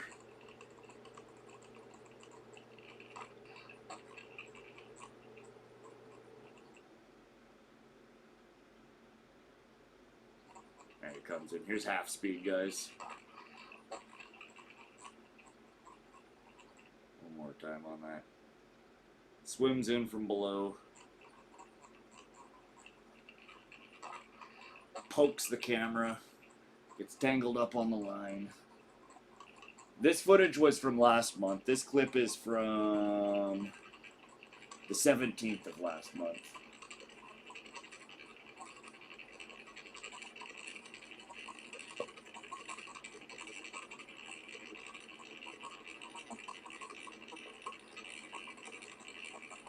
Yeah, LA Kelly, that makes sense better in the currents.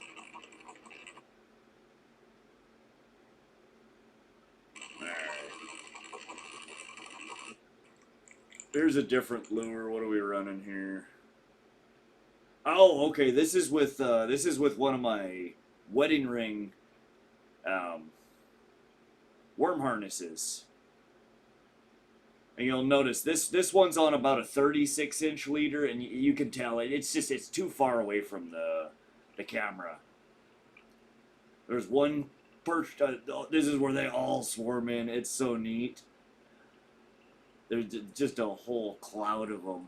Let me bring that in and slow it down. One comes in, and then the whole pack of them follow.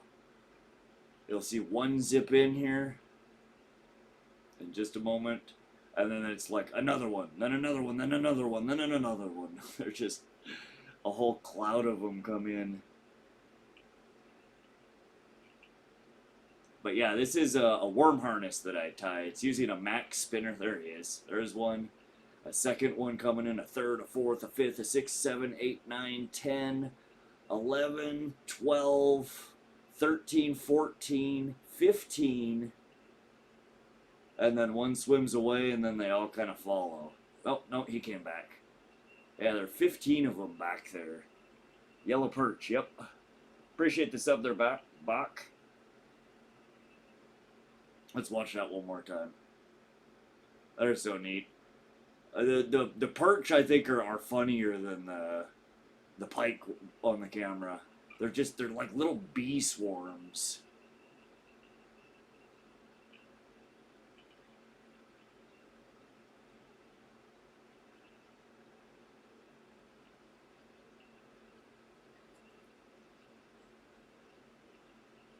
I reckon you should go back to Pishkin. We might have to. I don't know. That was so fun.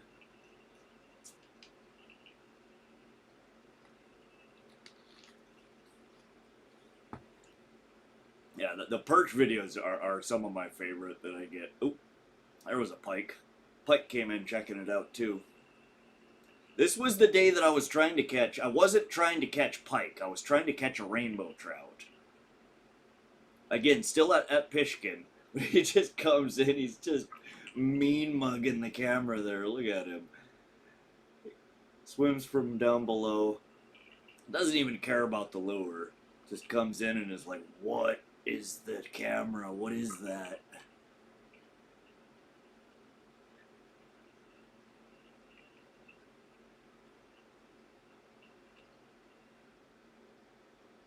But I caught a ton of pike that day off of these worm harnesses. They would not leave them alone.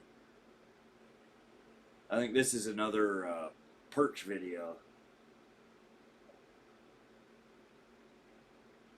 Hold on, I'm just skipping to try and find them.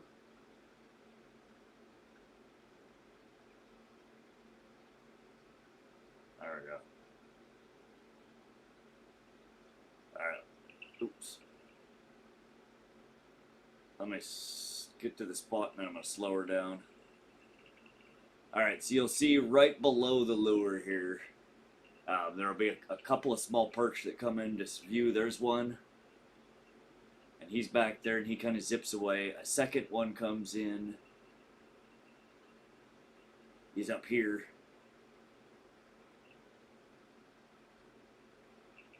And he leaves. And then he comes back. And then there's two of them, and he leaves, and then he comes back. They're just really undecided. They come at it, they come back, they leave, they come back. Probably hard for you guys to see. They're such small fish. It's way blown up with my computer screen, so I can see it real well.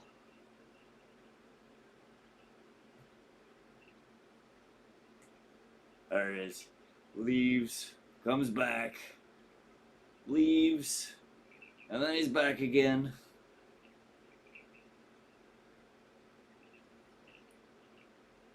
Overdue for a big one. You have to beat my 27-pound PB. Oh God, I would love to, man. One of these days I'll pull in a real hog.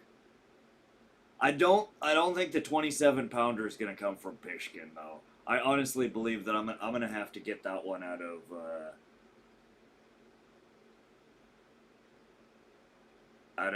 Tiber or Canyon Ferry. Okay, so here's a Crappy Man jig. This is the Crappy Man jig spinner. If you guys are familiar with Crappy Man jigs, crappymanjigs.com. So this is it's an orange and white, and we have one of his Perch swim bait trailers or paddle tails that he makes on the end of it.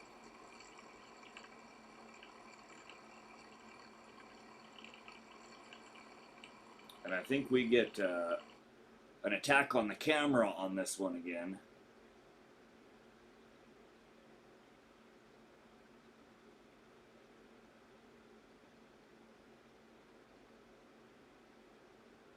We almost dropped it on. Oop, there we go.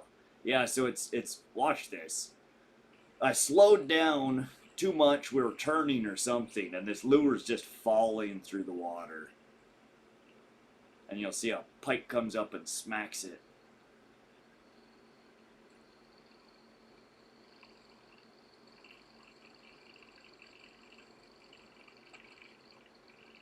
Smack the camera, then looks at the lure.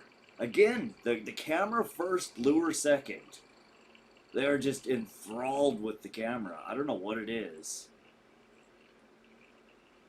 We'll slow this one down to half speed so you guys can see.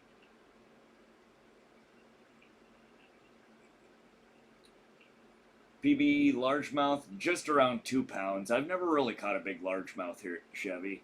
We don't have largemouth in a lot of water bodies here in central Montana. Most of them are just in the couple of ponds that we have around here. I know one spot that I could maybe get a big one out of. It's really pain in the butt to access it. But yeah, he gives just a quick glance over to the lure before swimming away. 100% interested in the camera, though. Let's see what else we got. Here's another one. Same lure. We do get an attack on the lure, this one. Let me see. Where's it But yeah, if you guys haven't checked out Crappy Man Jigs, go check out his channel on YouTube as well as his website. He sells some really good stuff. Good jigs, good plastics. He makes custom spinners, custom chatterbait, all sorts of goodies. But this is one of his spinner baits, and it's not running quite right. It's got the blade is actually on it backwards, and we didn't realize it. There it comes up, smacks it. Let's slow that down. We'll give you guys half speed on that one. Oh, we missed it. Even with it only running one blade moving because the other ones are backwards, it still hooks up. And don't mind the paddle tail on the back of that. I accidentally, I was not paying attention and I hooked it up backwards. Still got bit up. CrappyManJigs.com. Go check them out.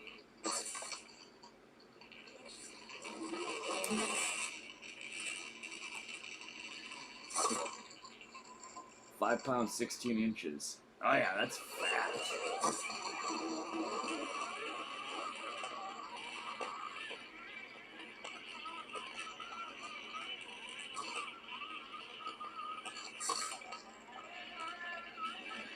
Yeah, this one hooks up. I'm pretty sure it's not actually hooked up on the hook of the spinner though. I threw a trailer hook on this one, just a small stinger hook. And it was on like 12-pound fluorocarbon or something like that. So when he starts doing his head shakes here, he bites the damn trailer hook off.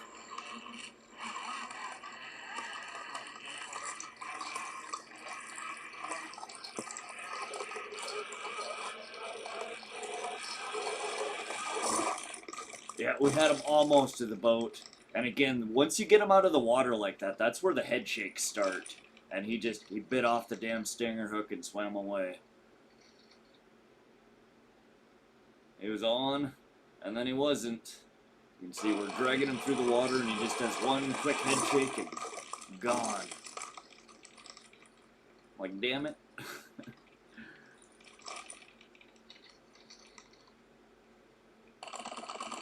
Here's one of this is Crappy Man Jigs chatterbait, and these things are wild.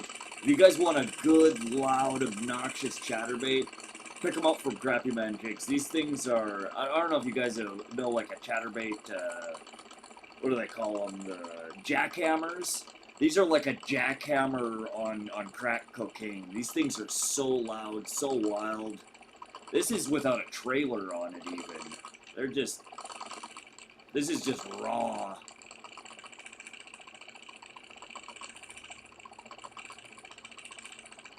Fishy things, welcome to the stream.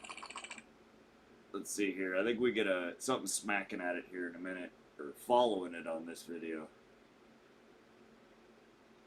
But again, you'll notice this is on the drop. We're running a normal speed. There's a fish lurking back there right now. As soon as we stop, there he is.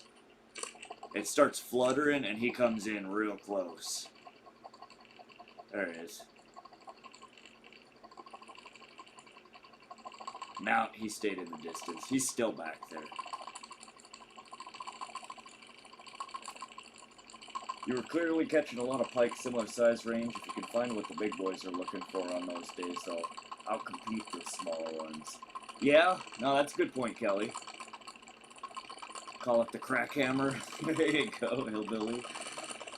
How much is it? I want to say they're like $9 or something like that.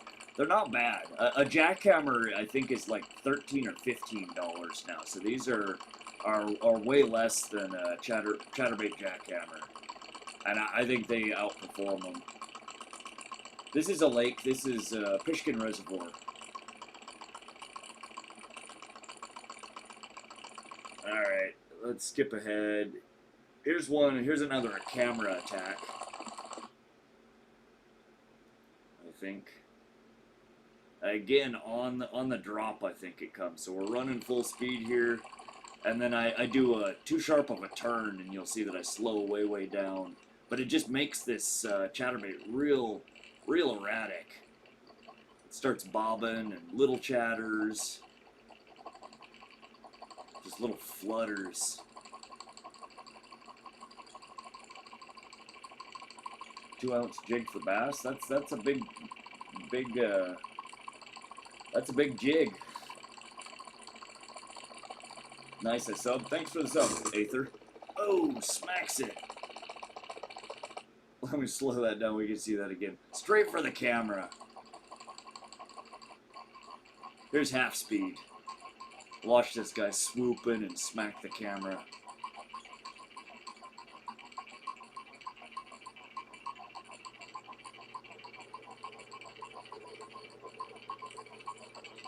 Yeah, you'd have to. I don't remember exactly offhand what the cost is on them, Chevy Man. Hit up crappymanjigs.com and check out the price. It might be less than $9. Good Lord! Straight, just like a miss. Keep in mind, we're doing 3 miles an hour right now. Look how fast he comes up on that. He comes up on this lure like it's not even moving, like it's sitting still in the water. And just absolutely throttles the camera.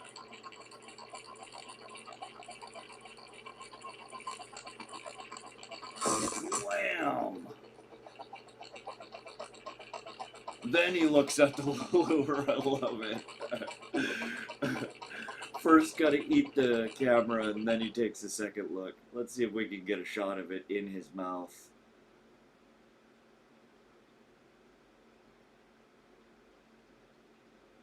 Yeah, he's coming in just like a torpedo.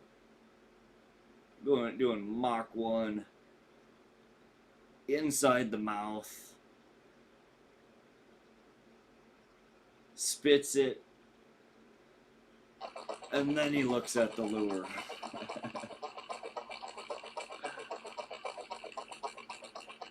A lot of weed today's hash day. I love hash. Chatters are expensive, yeah. Again, the jackhammer, the actual legit chatterbait jackhammer, I think is somewhere around $15 now. They're not cheap. Yep, they do. They have burst speeds of 20 plus miles an hour.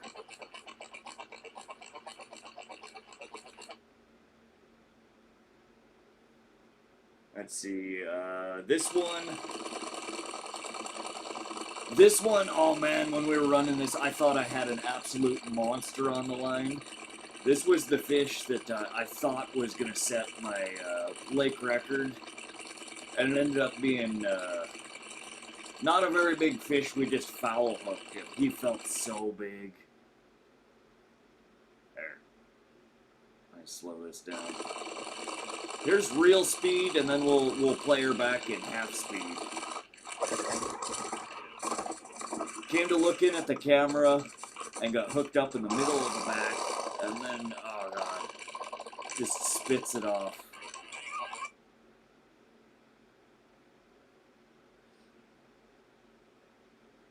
Comes in, looks at the camera, gets snagged up.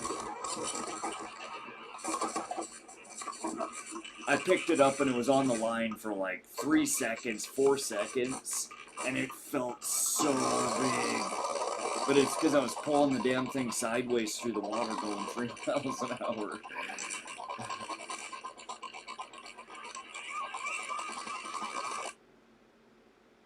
That's me pulling it in, trying to figure out what the hell just happened.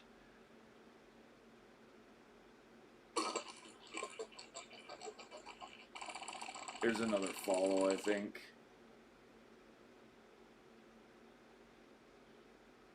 I see.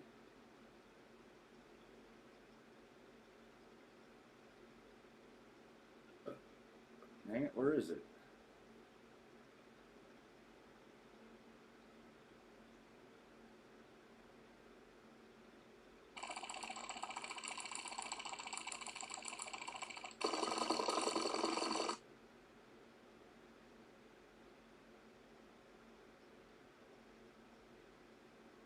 Dang, I don't know where it is.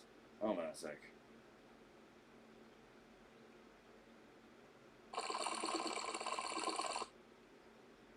I think we drop it in the weeds here again. So we'll get another, here's another look at the bottom of the lake at Pishkin Reservoir.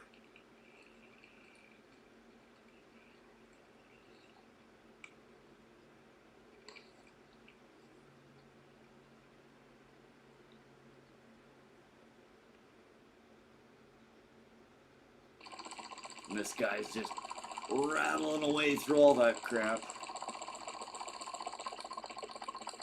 Oh, it's got such a nice waggle on it. It's the sound on it is really unique.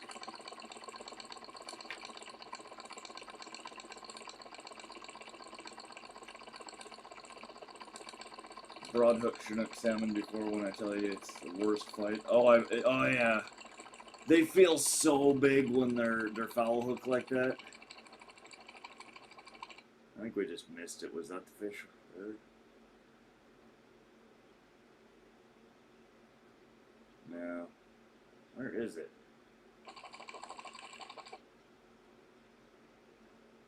Again, we're kind of fouled in the weeds here. We got some dragging along in the camera.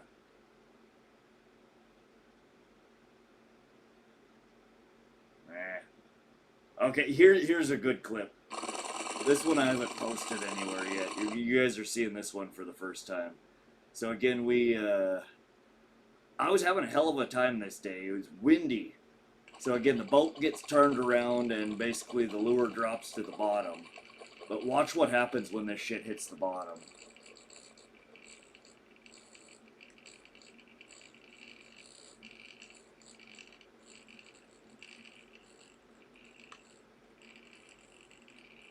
No, I still haven't fixed NightBot. I've been paying too much attention to the catch camera here. So we drop her on the bottom, and I think as I'm coming up off the bottom, we get swarmed by pike. Not one pike, but multiple pike.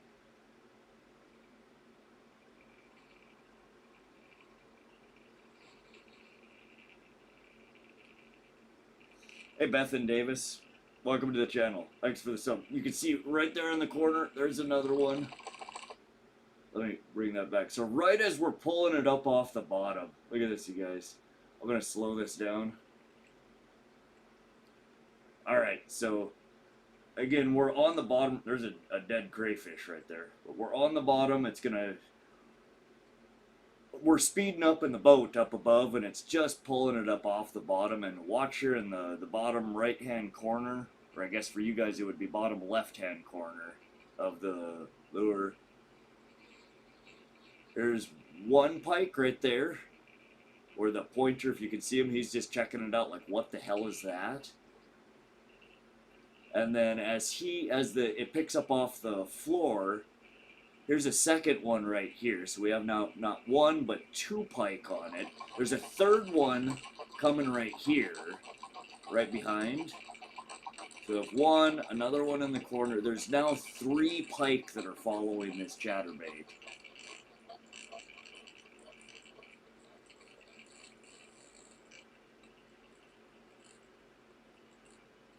And another one, and I slowed down at this point too. Now it's dropping back to the bottom. So you got 1, 2, 3 pike that were following it, and now it's dropping down into the weeds, and they kind of lose interest a little bit. But it should pick up off the bottom here again in a second, and I think 2 or 3 pike pick it back up and start following it again.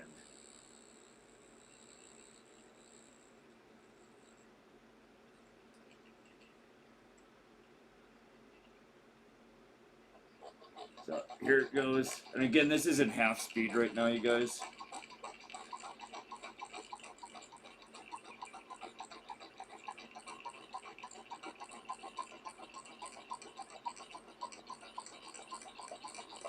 No, where are they? Maybe that was a different clip. Okay, so we'll turn back. So we hit off the bottom here. A 1 pike. A 2nd pike. And then there's a 3rd one over here, right above the lure.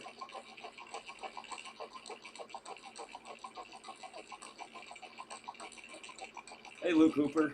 Welcome to the stream. Chevy Man, 36 subs, 18,000 views. Nice.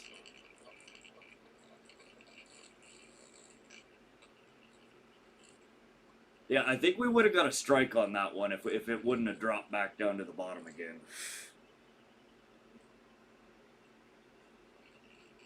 Alright.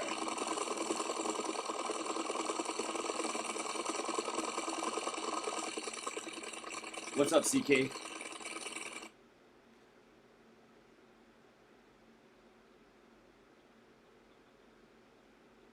Well, it's just another follow. I think here's another close-up. Looking at the camera again. I think we're back to red light blinking again at this point. Coming up, looking at the camera.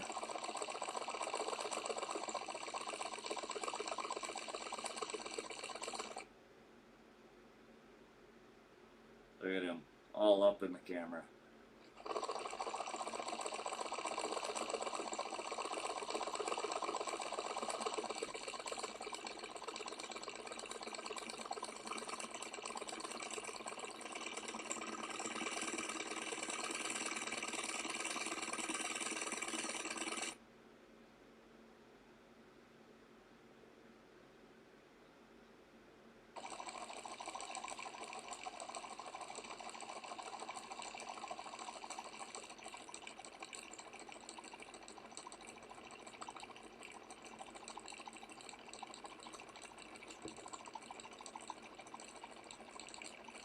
I think this one's another follow. I think we would have had more bites at this guy if, one, it wasn't following behind the camera, and two, if we had put a trailer on it. I just wanted to run it raw to see what it ran like before I started putting anything fancy on it. There's in half speed.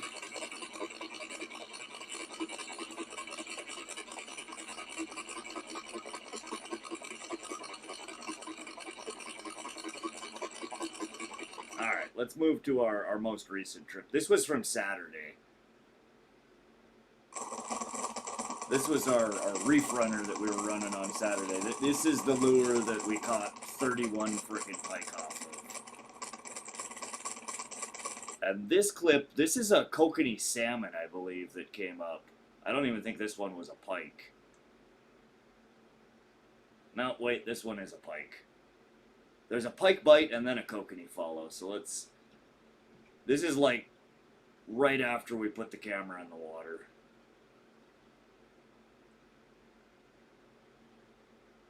There we go. Here's half speed. Coming and take a swipe at it. So again, Kelly, that's what I'm saying is this particular lure, they were biting at the tail almost constantly, not mid-body. He's got it right at the tail, you'll see.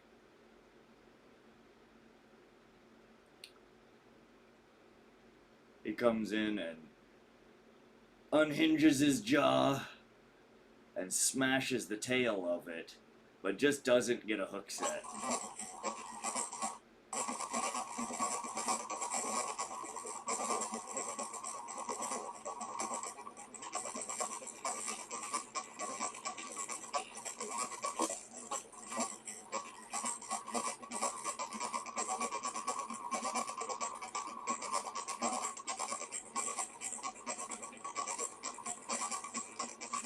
But yeah, here in just a minute, there's another. It's a fish follow, and it's a kokanee salmon, I'm pretty sure.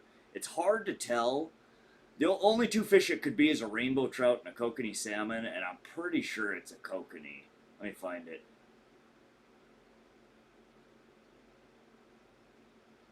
There he is.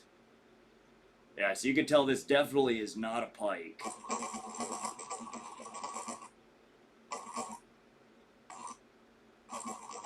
He comes in and gives her a good look. Let me try and get a good side view of him. Yeah, what do you guys think? Do you think that's a salmon or a pike? Or a salmon or a trout? I think it's a kokanee. It doesn't have the rainbow coloring on it. Same body style. I mean, they're both of the char family. They look really, really similar. Yeah, I'm pretty sure that's a kokanee. What's up, Ken Big Fishing?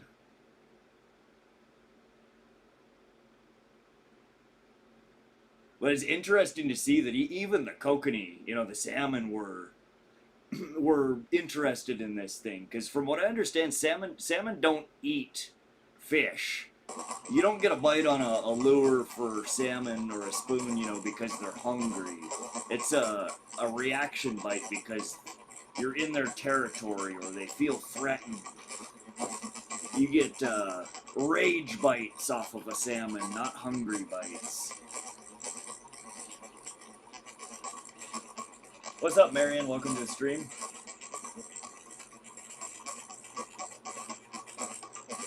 But pretty cool to see that even this lure was pissing off the salmon enough to get them to come check it out. We didn't get a bite at it from the salmon, but we did get some follows. Here again is some follows. Again, when the camera's running, we don't get as many bites on it. There are a ton of activity when the camera's on it, but there's honestly more bites at the camera than there is the lures when the camera's running. That's why I keep saying I need to throw a damn treble hook, a stinger on the camera, so we could catch a fish on the WaterWolf. There we go. Again, straight up on the camera, not the lure.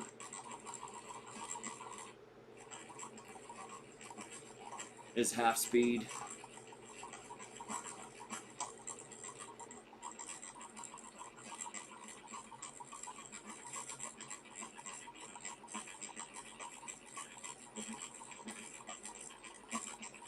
Nice big pike.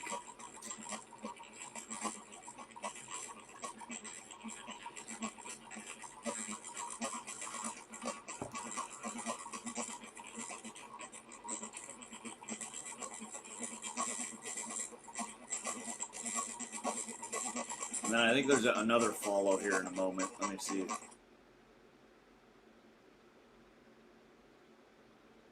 Yeah, here's another one. Again, coming for the camera, not the lure. It's distracting to him. Now he's looking at the lure.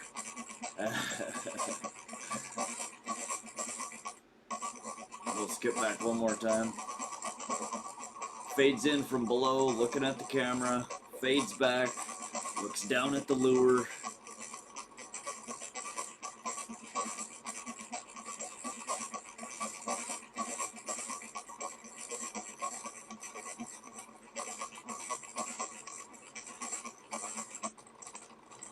Alright, here's real time again. This is another clip. I think this is another follow.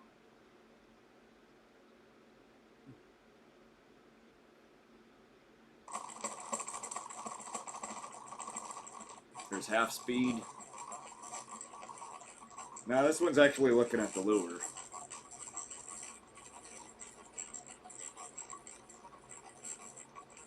And they're barely swimming. Not even trying to keep up with that.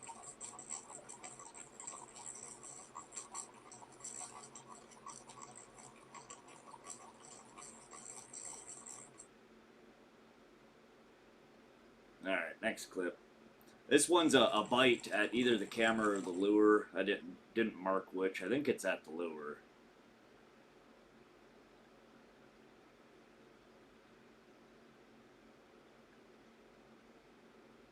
If I can find it. There we go. Alright, let me slow this one down. Half speed.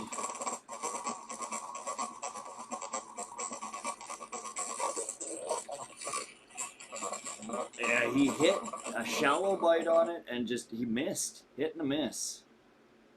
Swing and a miss. I love how they just unhinge their jaw. He comes in, mouth open.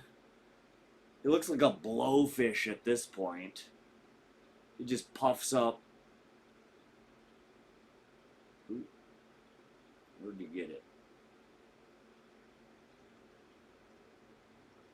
Yeah, so he had one hook in his mouth at this point. Yeah, just not a good hook set.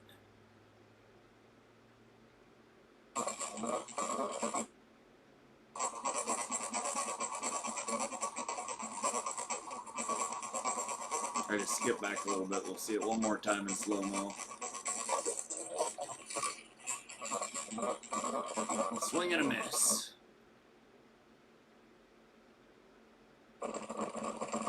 Alright, here's another clip. He bites at the camera, I think.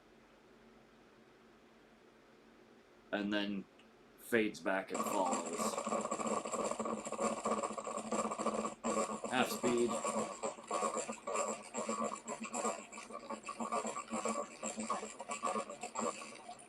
No, he bit at the lure, just missed it. They're so bad at aiming.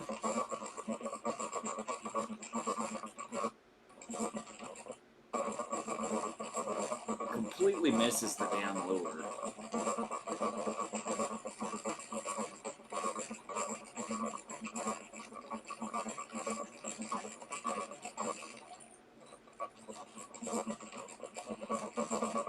I think our biggest pike we've caught on live was...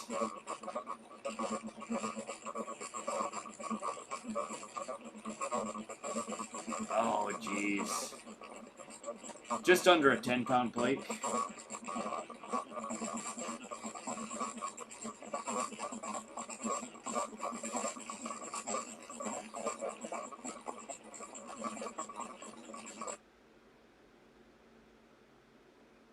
Oh, here's another follow.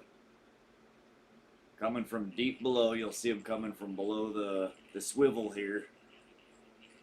And again, remember that this lure's running at, 25 foot or so.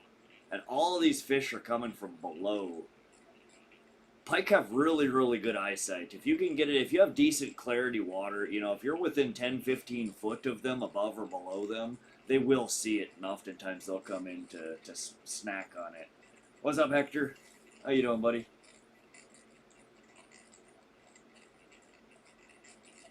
We're reviewing catch cam footage right now from the WaterWolf.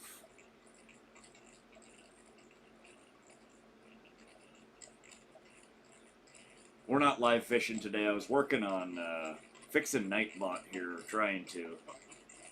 I don't think this method's gonna work.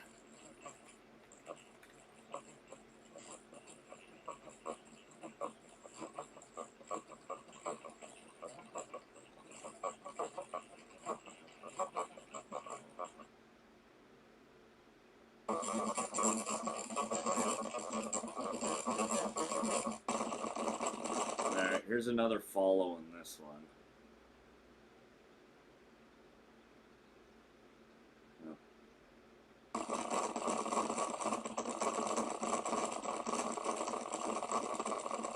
Comes in, checks it out, leaves.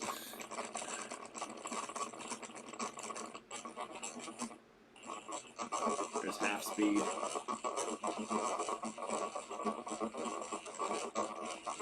Thought something happened to the boat. No. Alright, so we're half speed. This follow should be coming up here in a sec.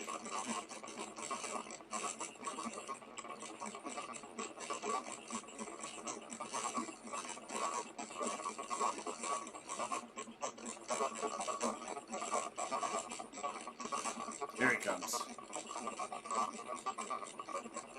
Again, from way, way deeper.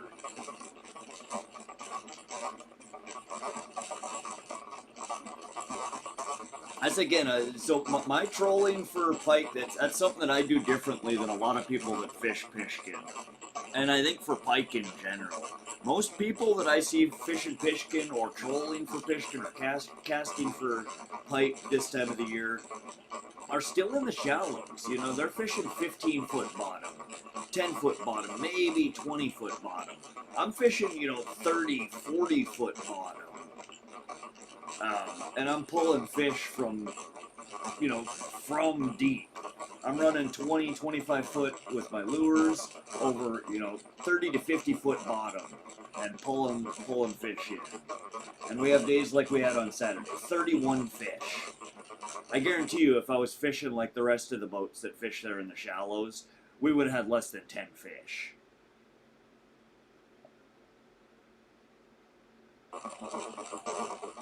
Alright, let's check out a different lure here. Okay, so the same style of lure, but this was our rainbow trout. We had a little bit, we had more bites on this one with the camera. Bunch of follows still, though. And again, they're coming to look at the camera. Look how often they come in and just mean mug the camera. Then they look at the lure. And they're already spooked and weirded out by the camera at that point. So they didn't even notice. It's like he caught it out of the corner of his eye. He's like, oh shit, what's that? He's too busy looking at the camera. Watch this. Looking, swimming away, and like just at the last moment, he's like, oh shit, what's that? One more time. Mean mug the camera. New phone, who dis? And then he's like, oh shit, whoa. Who are you there? Where'd you come from, buddy? And then he follows the lure for a little while. Definitely need a camera shaped with a lure with a red blinking light, right? Yeah, I've thought about painting them. You know, try to do like a fish stencil or something on there. Look how long this guy follows this lure for.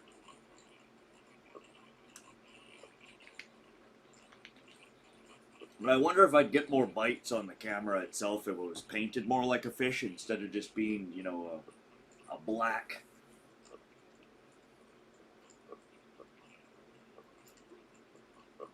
weird object floating through the water. He's still following that shit. That was a good sized pike, too.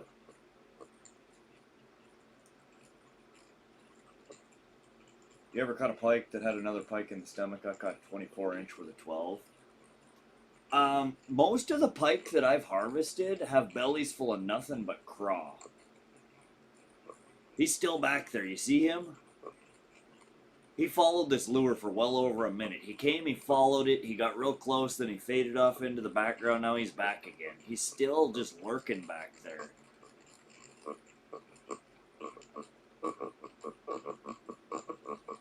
I have caught a few pike that had, there's a little closer, had some smaller fish in the bellies. I don't recall them looking like pike, though. I think most of them were perch.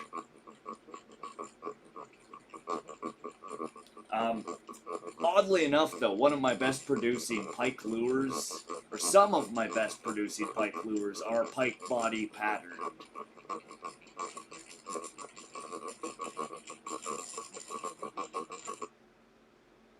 Oh, here's a strike at the camera, I think.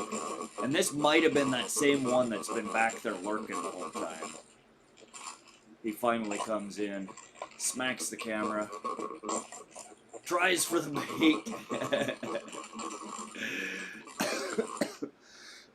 He's, if we were playing baseball, he'd be 0 for 2 right now. Swings and misses at the camera. Smack. Fades back. Swings and misses at the lure. Gets tumbled out. A red blinking light with a hook? Very, very possibly, Kelly. I don't know, man. The blinking light sure does seem to produce a ton of bites.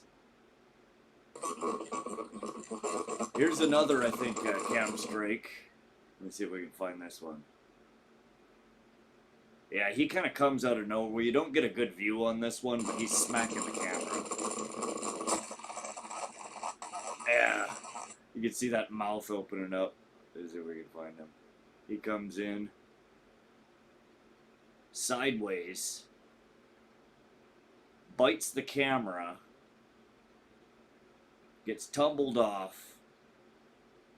And then kind of fades off into the background. There's half speed.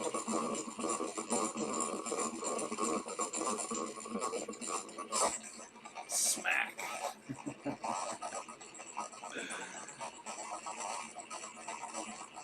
It's because you can see the line, right?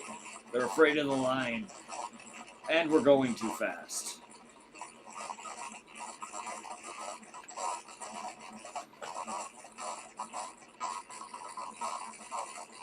So people are always giving me shit. They're like, you're throwing the kitchen sink out there. Dave, I know you do sometimes. Joel does. I've had people all throughout the years tell me that I use too much crap on my lines. And it's like, man, I mean, once you start seeing how these fish behave underwater, like in the shit they bite at, you might get a bigger fish if you did throw like a legit kitchen sink out there with a hook on it. I bet you could get a pike to bite on it. Throw a coffee pot out there, or I don't know. Swiss Army knife with a hook on it. There's another one. I think this is just a follow and maybe a bite at the camera. Oop. That was weird. Swoops in, swoops out.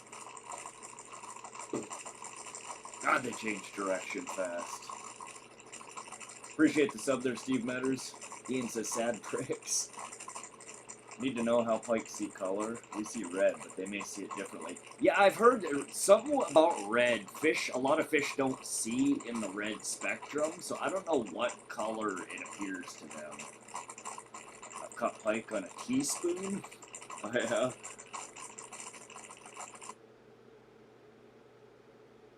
Alright, here's another one. Slow this one down half speed.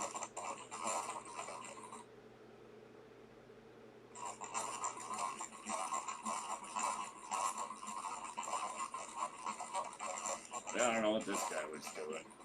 He came in and changed direction 2 times. What's up, James Slaverts? We're chilling. This is underwater camera footage from the WaterWolf from our trip on Saturday.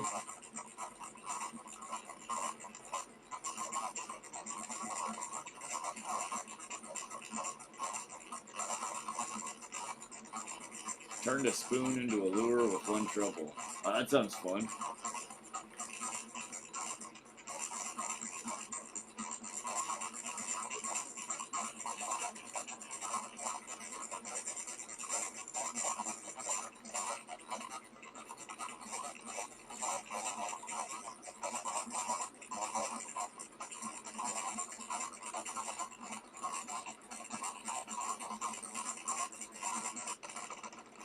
Alright, there's a pike bite in this one.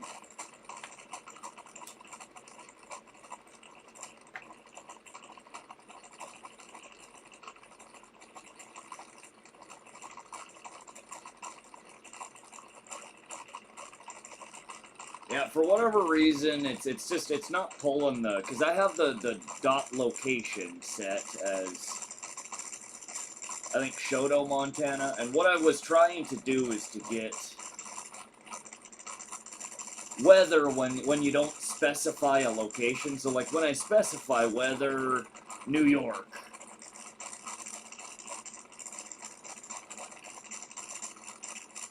it looks up New York, right? When I specify just weather, I'm trying to get it to default to the stream location, which for this particular stream it was set at Shoto, but it's pulling up Islamabad. It's not feeding the variable in there correctly. It's not fixed. It's still, it's not completely broken, but the default that I'm trying to get it to default to just won't, it's not reading the variable right. It's loading it as Islamabad instead of frickin' Shoto, Montana. And I think I'm about giving up on NightBot's built-in weather command. I'm gonna use Open Graph API or something to get weather. How on earth do you manage to rig a camera, as well as how does it not spook the pike and cause less bites? Well done, though. Oh, there was a strike. Was it at the lure or at the camera? Hold on. No, that was at the lure. Let's slow that one down half speed so you guys can see it.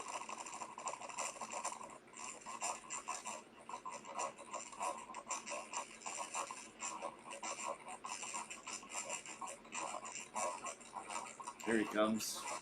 From below. Smacks. He gets snagged kind of by one of the trebles, but immediately gets off. Let's slow that down and see if we can see where he bit on it. He comes in. There his jaw is unhinging. So it looks like he's smacking at the belly.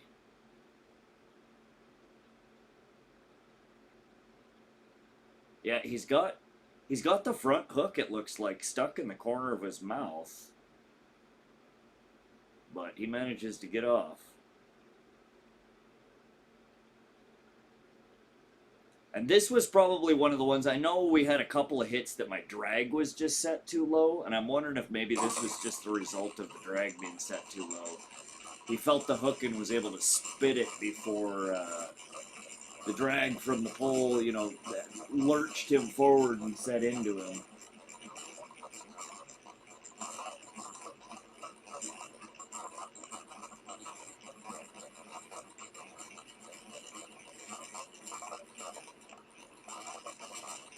James, it's called a WaterWolf. It's an underwater inline lure camera.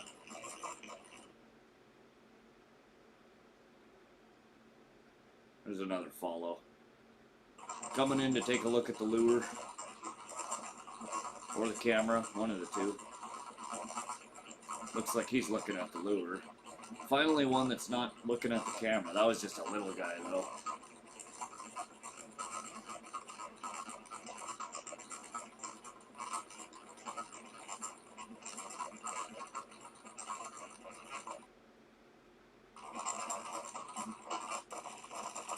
Alright, here's another clip. I think this one bumps into the camera.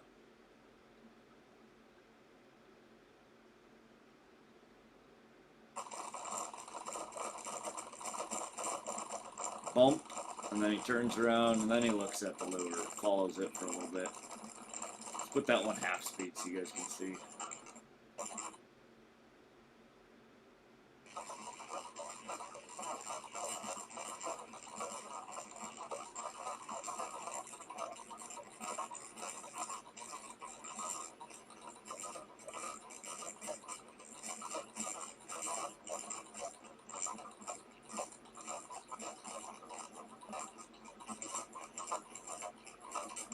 Yeah, so the weather works fine as long as you're looking up a specific location. I just can't get it to default to the location that I'm trying to get it to.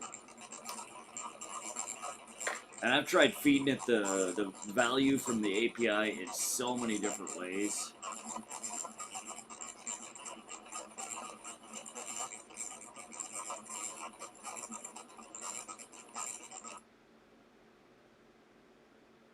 There's another follow.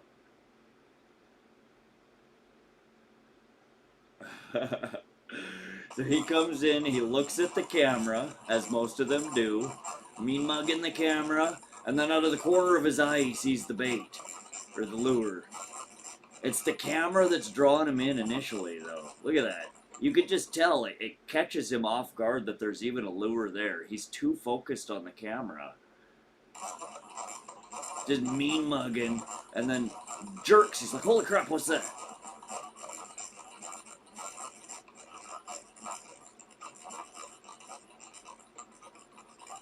And he follows for quite a while. One more look at that. I love that reaction when they see the lure out of the corner of their eye. They're so focused on the camera. Oh, what was that?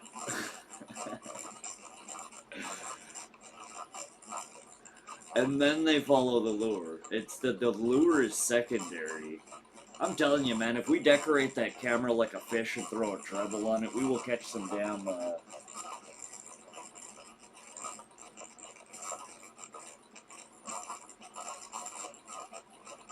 We'll catch some fish off with just the WaterWolf alone, I think, if we throw a treble on there and maybe throw a red dot or... But if you guys were watching on Saturday, you remember when we tangled the two lines up, the one tangle that we had all day? This is what caused it. I for the life of me, could not figure out how the hell we managed to tangle up. I didn't realize we spun around. We dropped lure on the bottom, and we end up Come on. Yeah, so we're slowing down here. You can tell because the lure's starting to flow up. The flutter on it's stopping.